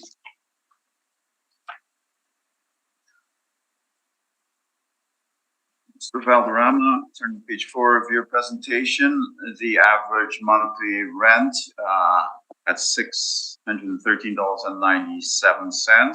Is that an actual rent? No, it's a model derived. Average? It's model derived rent. Thank you. And with respect to the expense ratio, is that actual, stabilized, or? No, it's model derived. It's model expense ratio. And a question in regards to the property itself, turning to page 1 of your presentation, Mr. Valderrama, I see the actual year built was 1913. So this property, the structure is well over 100 years old, but it has an effective year of 1961. Would you happen to know why the effective year is that much different than the actual age of the property? when usually there's a significant renovation that was done. However, I just don't have the information regarding inspired or what actually took place in terms of the renovations. Okay. Thank you. Those are all the questions I have, Chair. Thank you very much. Ms. Duncan, do you have any questions? No question. Thank you, Mr. Mann. No, I don't have any questions. Thank you. Nor do I. So, Mr. McCubbin, please proceed with your presentation. Thanks, Madam Chair. Turn to page 1 of my presentation. Again, this property is actually an affordable housing complex owned by Winnipeg Housing and Rehabilitation Corporation. Location is 531 Furby Street. The year built is 1912, Madam Chair, with some upgrades to the building, but the actual superstructure itself is the same. The fenestration has been replaced. The windows has been replaced in this property, and interior decoration, etc. So begs the question as to why it would be such a difference, because that's quite a difference in the age of a property from 1913 to 1961. That's just my observation, Madam Chair. The suite mix is 13 one-bedroom and 7 two-bedroom suites. Total assessed value of $977,000. We're asking the value to be reduced to $841,000, Madam Chair. On page 7 of my presentation, the subject is located on the east side of Furby Street between Sargent and Ellis Avenues in Winnipeg 2 area. It's a 3.5-story structure built over 100 years ago, with the city of Winnipeg having an effective age of 1961, which is significantly different from the year built. The subject site, according to the Assessment and Taxation Department, is 9,801 square feet and it's zoned R2. The total unit count is 20. Below you can see a photograph, overhead photograph of the subject property. And on page 8, you can see the surrounding services in regards to the subject property. Page 13, Madam Chair. We're using the 2020 rent, which after discounts and including vacancy, the effective gross rent is $144,220. The city is using something slightly higher, slightly lower, $142,638. Our expense ratio, Madam Chair, is at 65%. The ratio applied by mass appraisal means is 61% by the city. The capitalization rate applied in this instance by Altus is 6%, and the capitalization rate applied by the city is 5.7%. So that's where we differ on the value of this property. If you look at the chart below on page 13, the table below on page 13, Madam Chair, you can see any properties before 1946 we deem to be in that band of 6.1 to 6.6%. We're at the bottom end of that band, showing that yes, there are renovations in the property, but we beg to differ that it should be any lower than 6% given its original age and the type of property we're dealing with.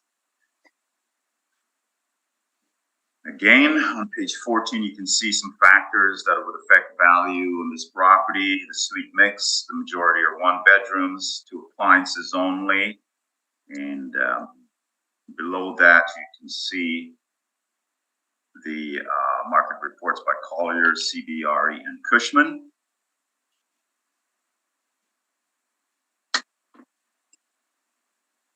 On page 8,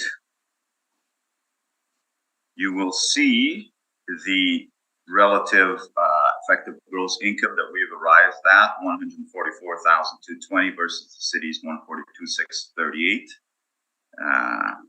We have miscellaneous income and also just the majority of that amount in there.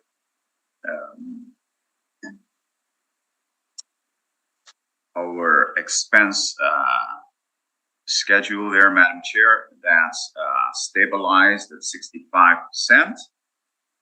You can see the stabilization of the amounts across the board for the applicable years that we've stabilized, and we've arrived at a total expense of $93,743 for the applicable reference year, Madam Chair, arriving at a total capitalization rate of $50,477 versus the city's $55,700. We're applying a capitalization rate of 6%, and our market value is $841,000. In the appendix, Madam Chair, you will see on page 11 the stabilized amount for the repair and maintenance of this property at $1,836 per suite.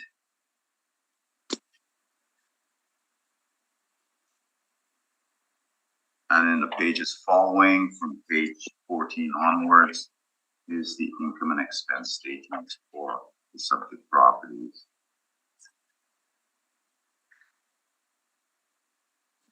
And the years of stabilization. Thank you.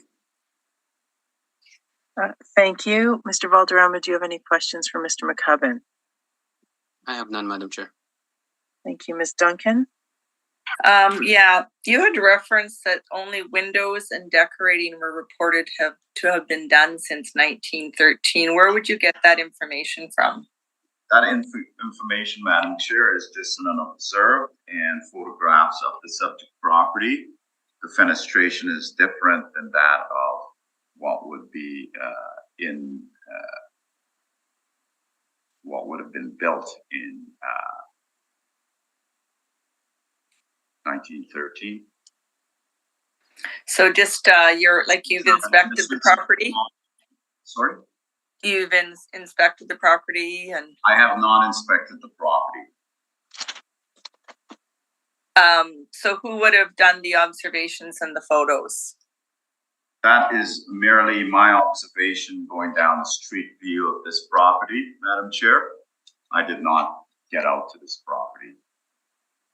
So I'm just curious, do you think that would make sense that for almost 110-year-old building, all they've changed is windows and did some decorating in 110 years? Like, do you think that's all inclusive of potentially what maybe they have done to it?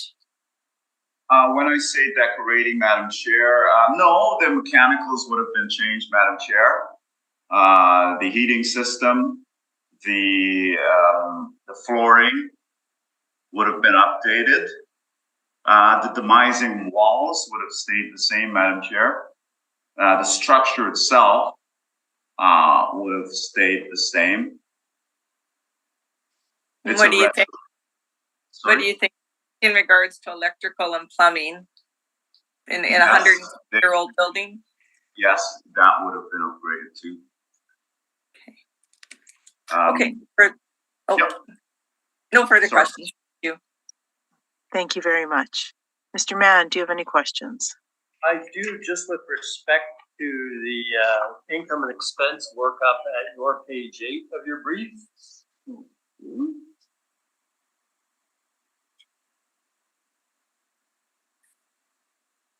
My page 8, or yeah, page 8 of your book. I'm having difficulty with my page numbers. It's page 16 on the PDF. I believe you have 2 page 8s, so. Yeah, there's, anyways, I have to sort that. It's the income workup immediately prior to your summary. Yes, got it. Thank you. Yep. Okay, I'm looking at the repairs and maintenance at line 27. Right. Starting in 2017, you've got 2018, 2019, 2020. Those numbers were taken from the income, or those numbers were given to you or used in the, given to you by the property owner or the property manager? That is correct, Madam Chair. Okay, and the final column, or the average 2018 to 2020, that number on the repairs and maintenance is 34,847. Right. Okay, the stabilized amount immediately next to it is 36,718. Where does that number come from? That's what, $1,900 more than the average. Yes, the stabilized, Madam Chair, does not necessarily have to do with the average itself. We're just trending the expenses over that period from 2017, Madam Chair. So if you can see, it's rather high in 2018. We chose not to go there. We chose not to go at 23,000, which is fairly low. It seemed to be more of a middle ground, was around the 2019 year, previous to 2021, sorry, the 2019 year, expenses of 36,827. So we did not choose the average number. It was a call made on our behalf, as a lot of this is done when you're trending, when you're looking at stabilizing these amounts, Madam Chair. We generally don't go with the average. In some cases we do, but in this case we did not. We felt that just slightly above average was necessary for this property. Okay, thank you. That's all I have. Okay, thank you. Is there a need for summary from either party? I would just ask the board, Madam Chair, to reduce the value from 977 to 841, and also please, in reference, look at our rebuttal to the city's capitalization rate. Thank you. Thank you.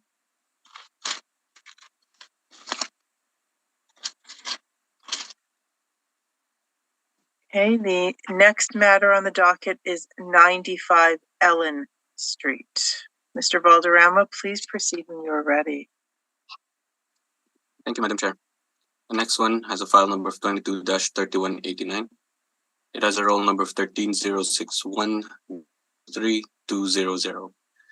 The property is located at 95 Ellen Street. We're dealing with the roll year of 2023 using reference date of April 1st, 2021. The assessed value is $8,598,000. The property is classified as a residential 2 with a liability of grant. The property is a residential apartment with 1 building, 5 stories. It has an actual and effective year built of 1991. It has 67 suites with 20 outdoor parking.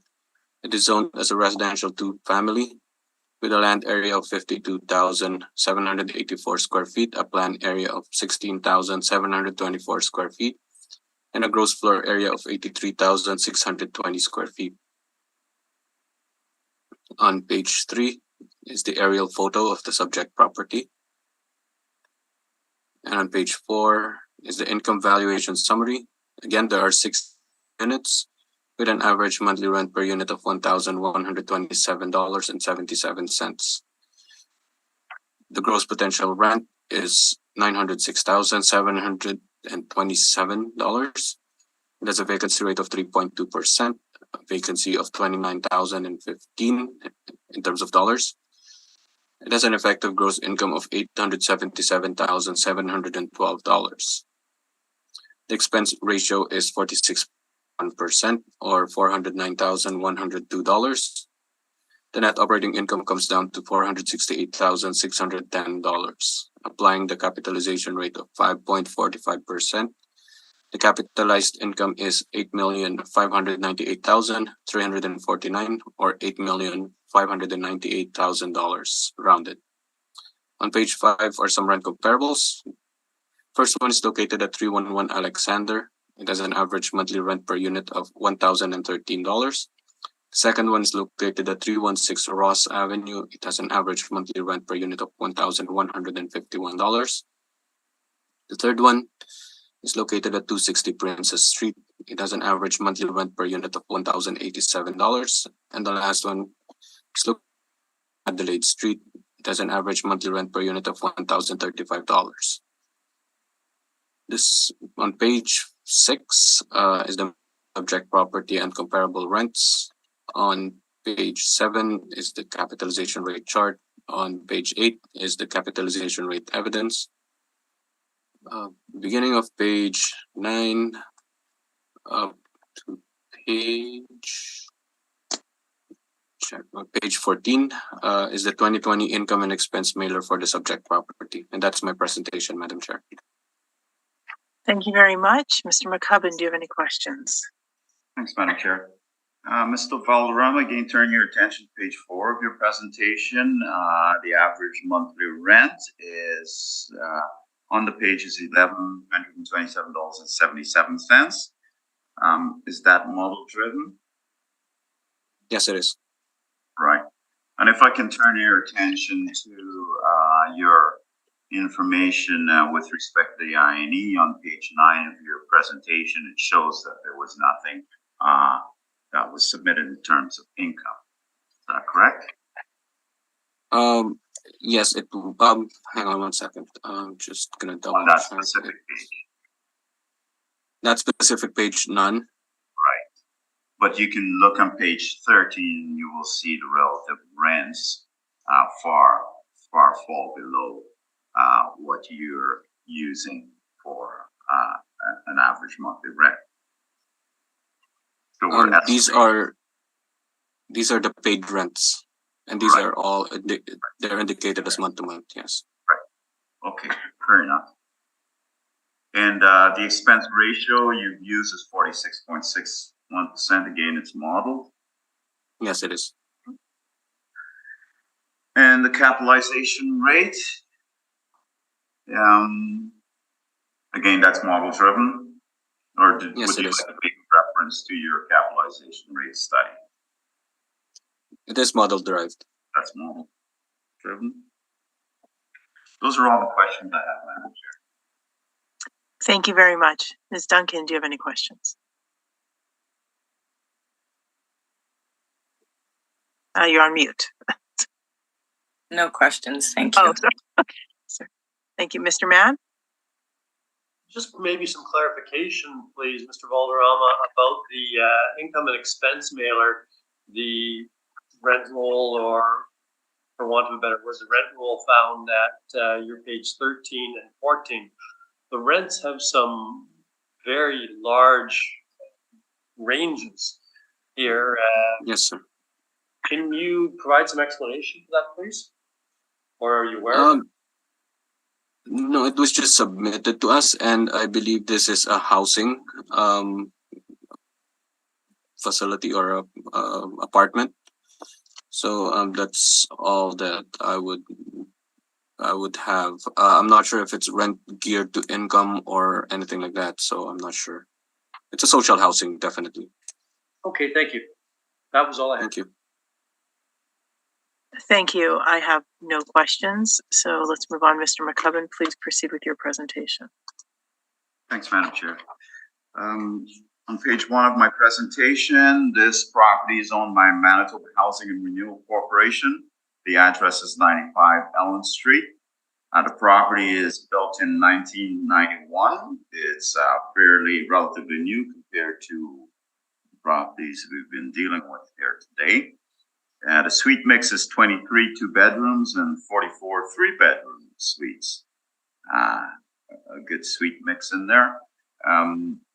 And we're asking for a reduction in value from $8,598,000 to $6,086,000, Madam Chair.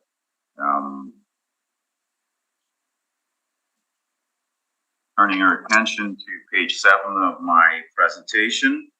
It's located, the property is located at 95 Ellen Street. It's a 4-story multifamily building. It's located on the west side of Dagmar Street, east side of Ellen Avenue, north side of McDermott Avenue, and south of Bannatyne. So it's in that general vicinity, and you can see the location below. As I've said, it's built in 1991 with 67 suites in total. The property is currently managed by the Immigrant and Refugee Community Organization of Manitoba. The project aims to provide newcomers with access to affordable housing services. So to answer the board member's question with respect to the reported rents, they are not at market. I believe it's based on a means test was done in regards to the rents, the affordability, or how much you can pay for a specific unit in the building. The site size is approximately 1.2 acres. On page 8, you can see the relative location of the property and the surrounding services in the area.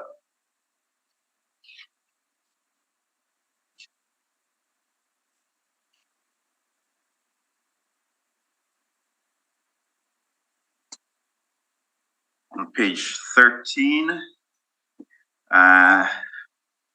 we have the 2021 Affordable Housing Rental Program rents. No utilities are included in this, and you can see the band in different areas of Manitoba with respect to 1, 2 bedroom, 3 bedroom, 4 bedrooms. And Manitoba housing tenants continue to pay 1919 rental rates. We applied a rent, Madam Chair, of $862 per suite per month overall. We have consulted CMHC to determine an appropriate market vacancy for the subject of the reference date. Based on our review, we've applied a rate of 3.2% as assessed. We've also applied a market expense ratio of 45%. It's a relatively new property.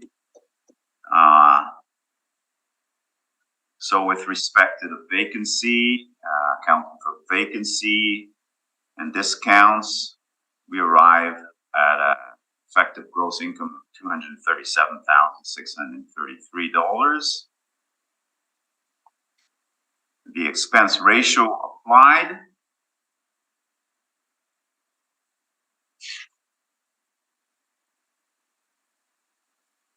that is incorrect, Madam Chair.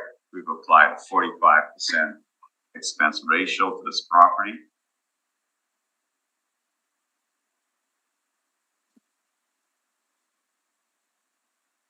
So please ignore the expense ratio on page 14. My brief, that's incorrect. The capitalization rate we've applied is indeed 6%.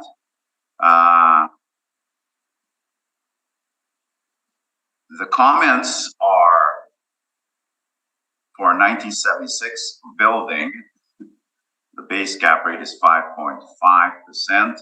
Just ignore those comments again, Madam Chair. This is social housing. We've increased the capitalization rate to 6% specifically because of that. It has no history of an economic profit, and in the foreseeable future it will not. The condition is average for the property. On page 16, you can see our effective gross income applied is $663,940. Just bear with me, Madam Chair.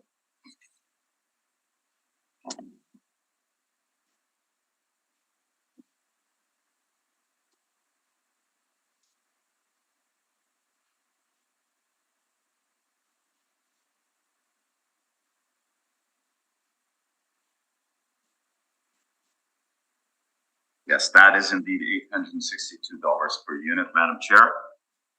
And we applied a vacancy rate of 3.2%, arriving at an effective gross income of $663,940. Applying a 45% expense ratio to this property, given its age, we arrive at a net operating income of $365,167. and applying the 6% capitalization rate to this property, we arrive at a value of $6,086,000. I did put in my presentation, Madam Chair, on page 19 in the appendix, capitalization rate for affordable housing. I'm not going to go through that again. This is an affording housing situation, so the cap rate should be adjusted upwards. And I will let you read through that, or I'm sure you have seen this document before. And also presented in my brief is low investment grade buildings, how we treat them, and this is an order from the municipal board. And I will leave it at that. That's my presentation. Thank you very much, Mr. Valderrama. Do you have any questions for Mr. McCubbin? I have none, Madam Chair. Thank you, Ms. Duncan. No questions, thank you. Thank you, Mr. Mann. Oh, I don't have any questions. Thank you. Thank you, nor do I. Is there a need for summary from either party? I have none, Madam Chair. No, Madam Chair.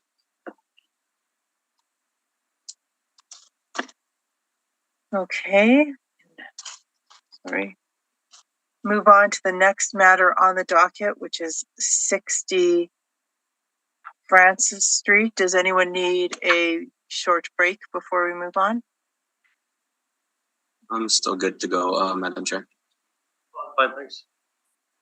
I'm good. Fine. Okay, thank you. Just wanted to check. All right, Mr. Valderrama, please proceed when you are ready. Thank you, Madam Chair. Next one has a file number of 22-1947. There's a roll number of 1306940000. The property is located at 60 Francis Street. We're dealing with the roll year of 2020, first date of April 1st, 2021. The assessed value is $2,485,000. The property is classified as a residential 2 with a liability of taxable. The property is a residential apartment with 1 building, 4 stories, natural 1912, and an effective year built of 1961.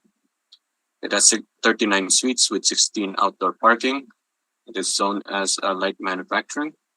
It has a land area of 39,105 square feet, a plan area of 14,187 square feet, a basement area of 14,187 square feet, and a gross floor area of 54,425 square feet.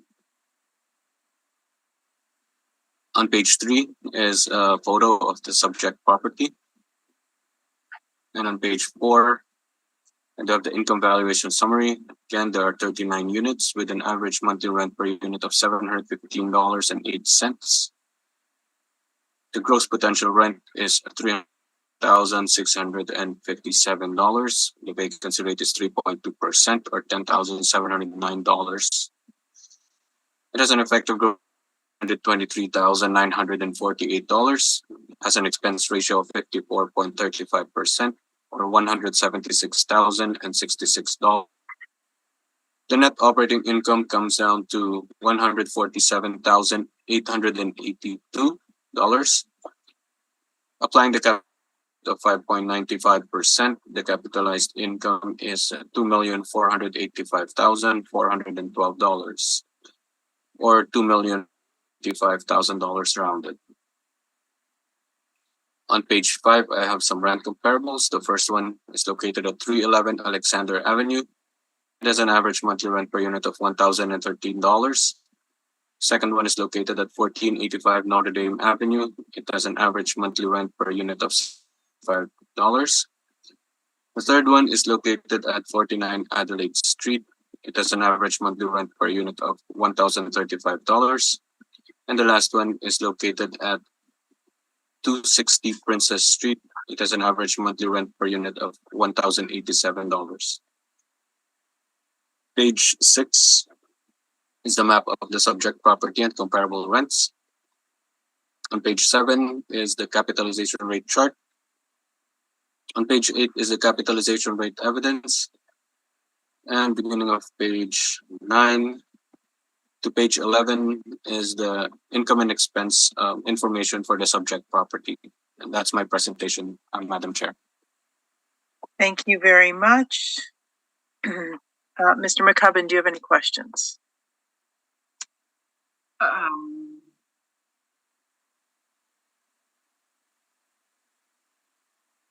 No, I don't at this point in time. Okay, thank you. Ms. Duncan, do you have any questions? Yeah, just a question on the rent comparables. So the only one that seems to be close in rental is Notre Dame. The others are significantly higher for rent per unit. And then I noticed that the location on Notre Dame is a fair distance away from the other comparables. Is there any reason why there aren't comparables that are maybe closer in rents than what was presented? Well, the model is shows $715.08, which is way lower than the rest, or the 3 out of the 4 comparables. However, in terms of geographical proximity, those that exceed $1,000 seem to be in close proximity to the subject property. So it means, if I'm going to read the numbers here and the location-wise, the market, or not the market region, but the area where the subject may command more than the $715 average monthly rent per unit. And I believe of this one, I would assume something like it's a social housing probably. So that's why they're probably the rent is low also. Which one, social housing, Notre Dame, or the subject? The subject. Okay. Okay, thank you. Thank you. Mr. Matt, any questions? Just a question with respect to the 54.35% expense ratio. I'm looking at the actuals as filed by the Winnipeg Housing Rehabilitation Corporation. I'll start again. Is that number 54.35 modeled, or is that derived from the actuals? It is modeled, sir. And the Winnipeg Housing Rehabilitation Corporation is part of a city initiative, a City of Winnipeg initiative, with members of City Council on the board. Is that correct? I am not aware of that, sir. Fair enough. Thank you. I have nothing further. Okay, sir, 1 second. No, okay, that's good. Okay, thank you very much. I have no questions. So, Mr. McCubbin, please proceed with your presentation. If I can turn your attention to page 1 of my presentation, the owner is Winnipeg Housing Rehabilitation Corporation. So these are subsidized units, Madam Chair. The address is 60 Francis Street. The building age is 1961. It's partially 2-story and partial 4-story property. The suite mix is 21 1-bedroom, 1 2-bedrooms, and 17 3-bedroom units suited for families, I suspect, with the 17 being 3-bedroom units. The city's assessed value is $2,485,000. We were asking for a reduction to $1,957,000. I believe we do agree on the income that should be placed on this property. But nevertheless, just the property description here.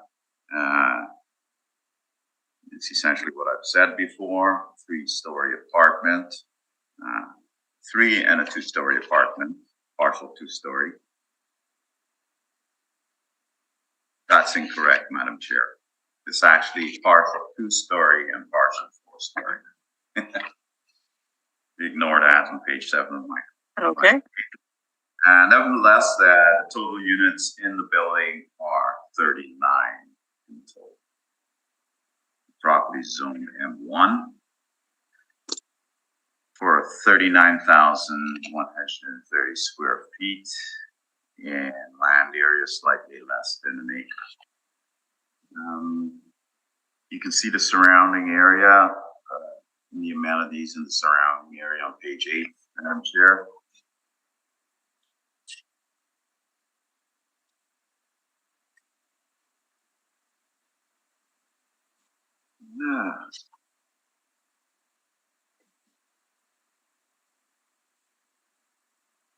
Page 13 of my presentation, Madam Chair. Market rents and vacancy. We're using the 2020 market rent in a sense. That's very similar to subject to the cities in terms of the initial before deductions to arrive at a gross rent. Our effective gross rent differs. The city is using 323,948. We're using 332,740. We have stabilized the expenses at 65%. City is using 54.4%, and we're essentially using the same capitalization rate for this property. So, if you can turn to page 8 of my presentation. The difference being in the effective gross income, Madam Chair, you can see on the stabilized amount, we have arrived, and we've included laundry income and commercial income in this property to arrive at a higher effective gross income. However, you can see our stabilized amount for the expenses at 65%, with the repair and maintenance being $86,885.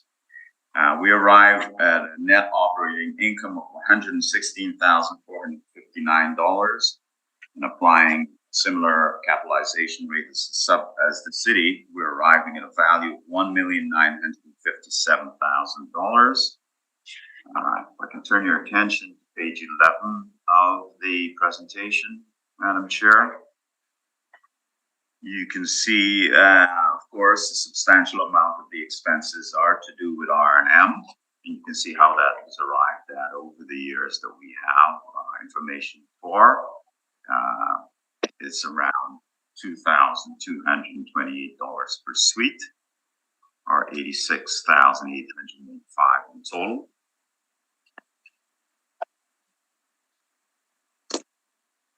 And the information from page 14 onwards in my presentation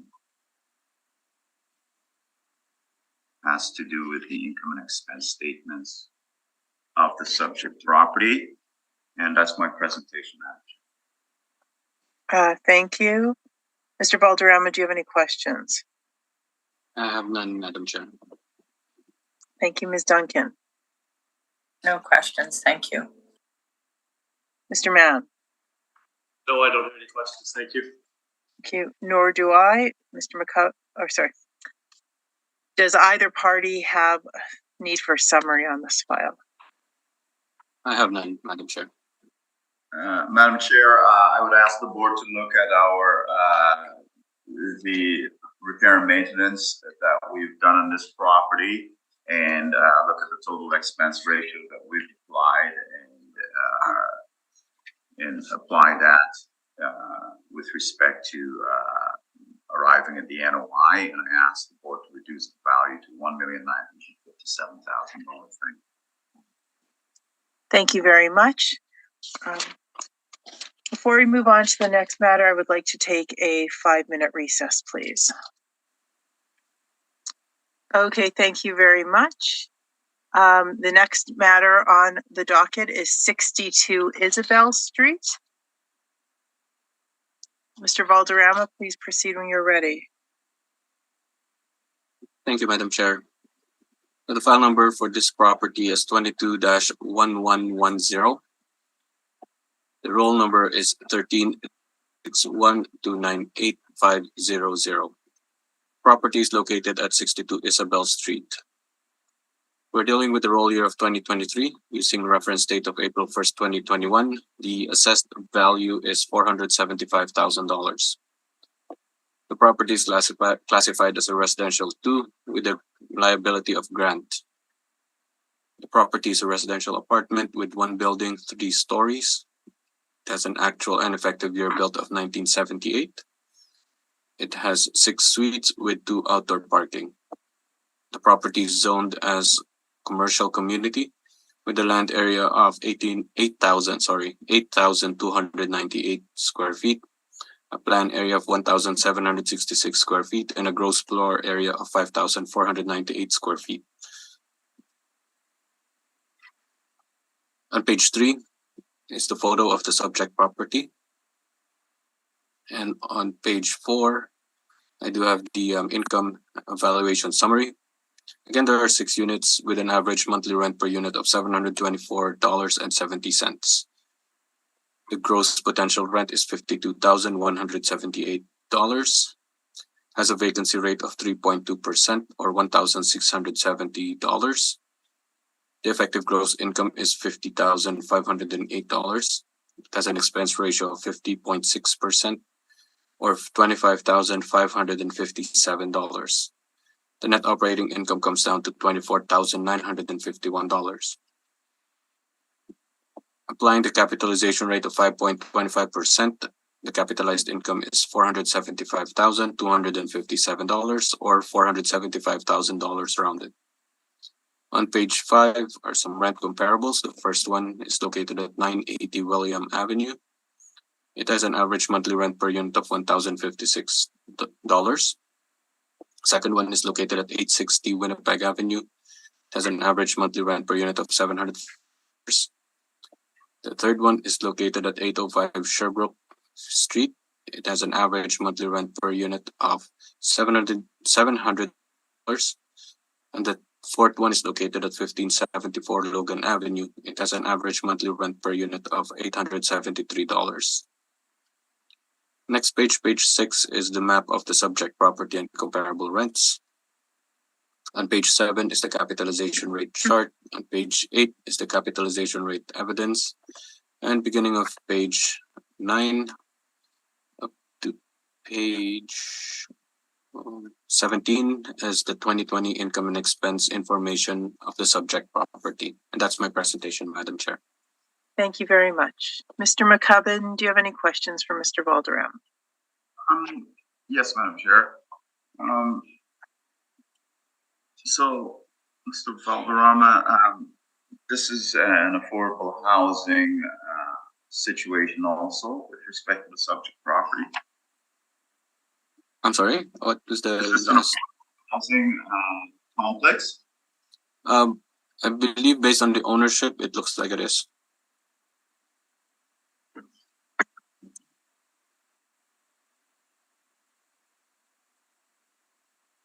And they're all 2-bedroom units?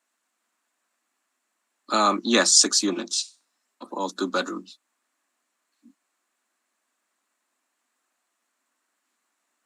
And on page 13 of your brief, with respect to the income and expense statements that was submitted in 2020, we show that affordability band there, I suspect, for the 2 bedrooms from $245 to $1,204 per month. Is that correct? It was submitted to us, so in terms of correctness and accuracy of this, it's all dependent on who filled this out. Those are all the questions I have. Sure. Thank you. Thank you very much. Ms. Duncan, do you have any questions? No questions, thank you. Thank you, Mr. Mann. No questions, thank you. Thank you. Nor do I. Mr. McCubbin, please proceed with your presentation. Thanks, Madam Chair. As you've heard, this is this property is an affordable housing complex owned by the Manitoba Housing Renewal Corporation. It was constructed in 1978. It's wood frame construction. The total assessed value currently is $475,000, and we're asking for it to be reduced to $416,000. Turn to page 7 of the brief. It shows the sort of bird's eye view of the property itself. Aerial photograph of the property, and the lot size is 8,298 square feet and zone C2. All suites are 2-bedroom for a total of 6.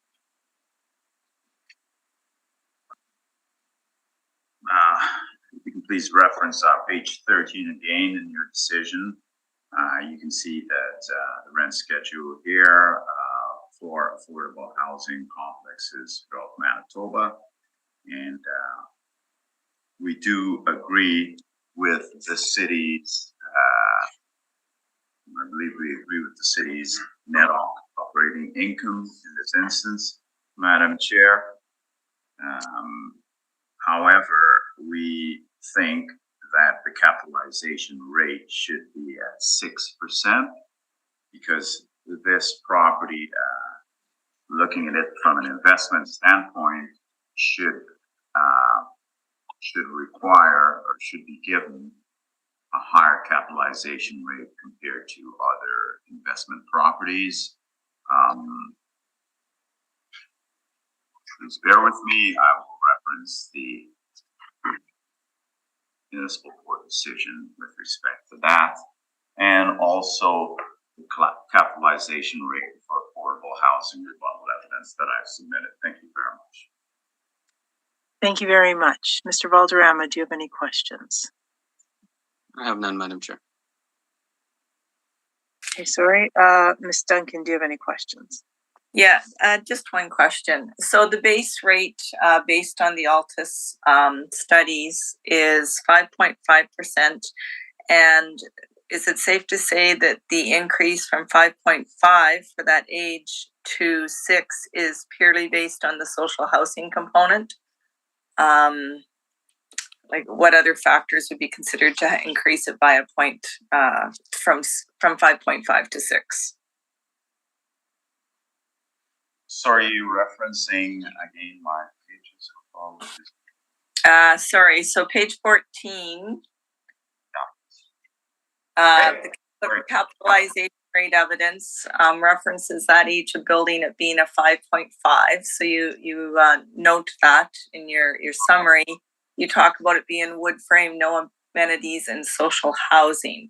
Yes. Therefore, the rate of 6% you feel should be applied.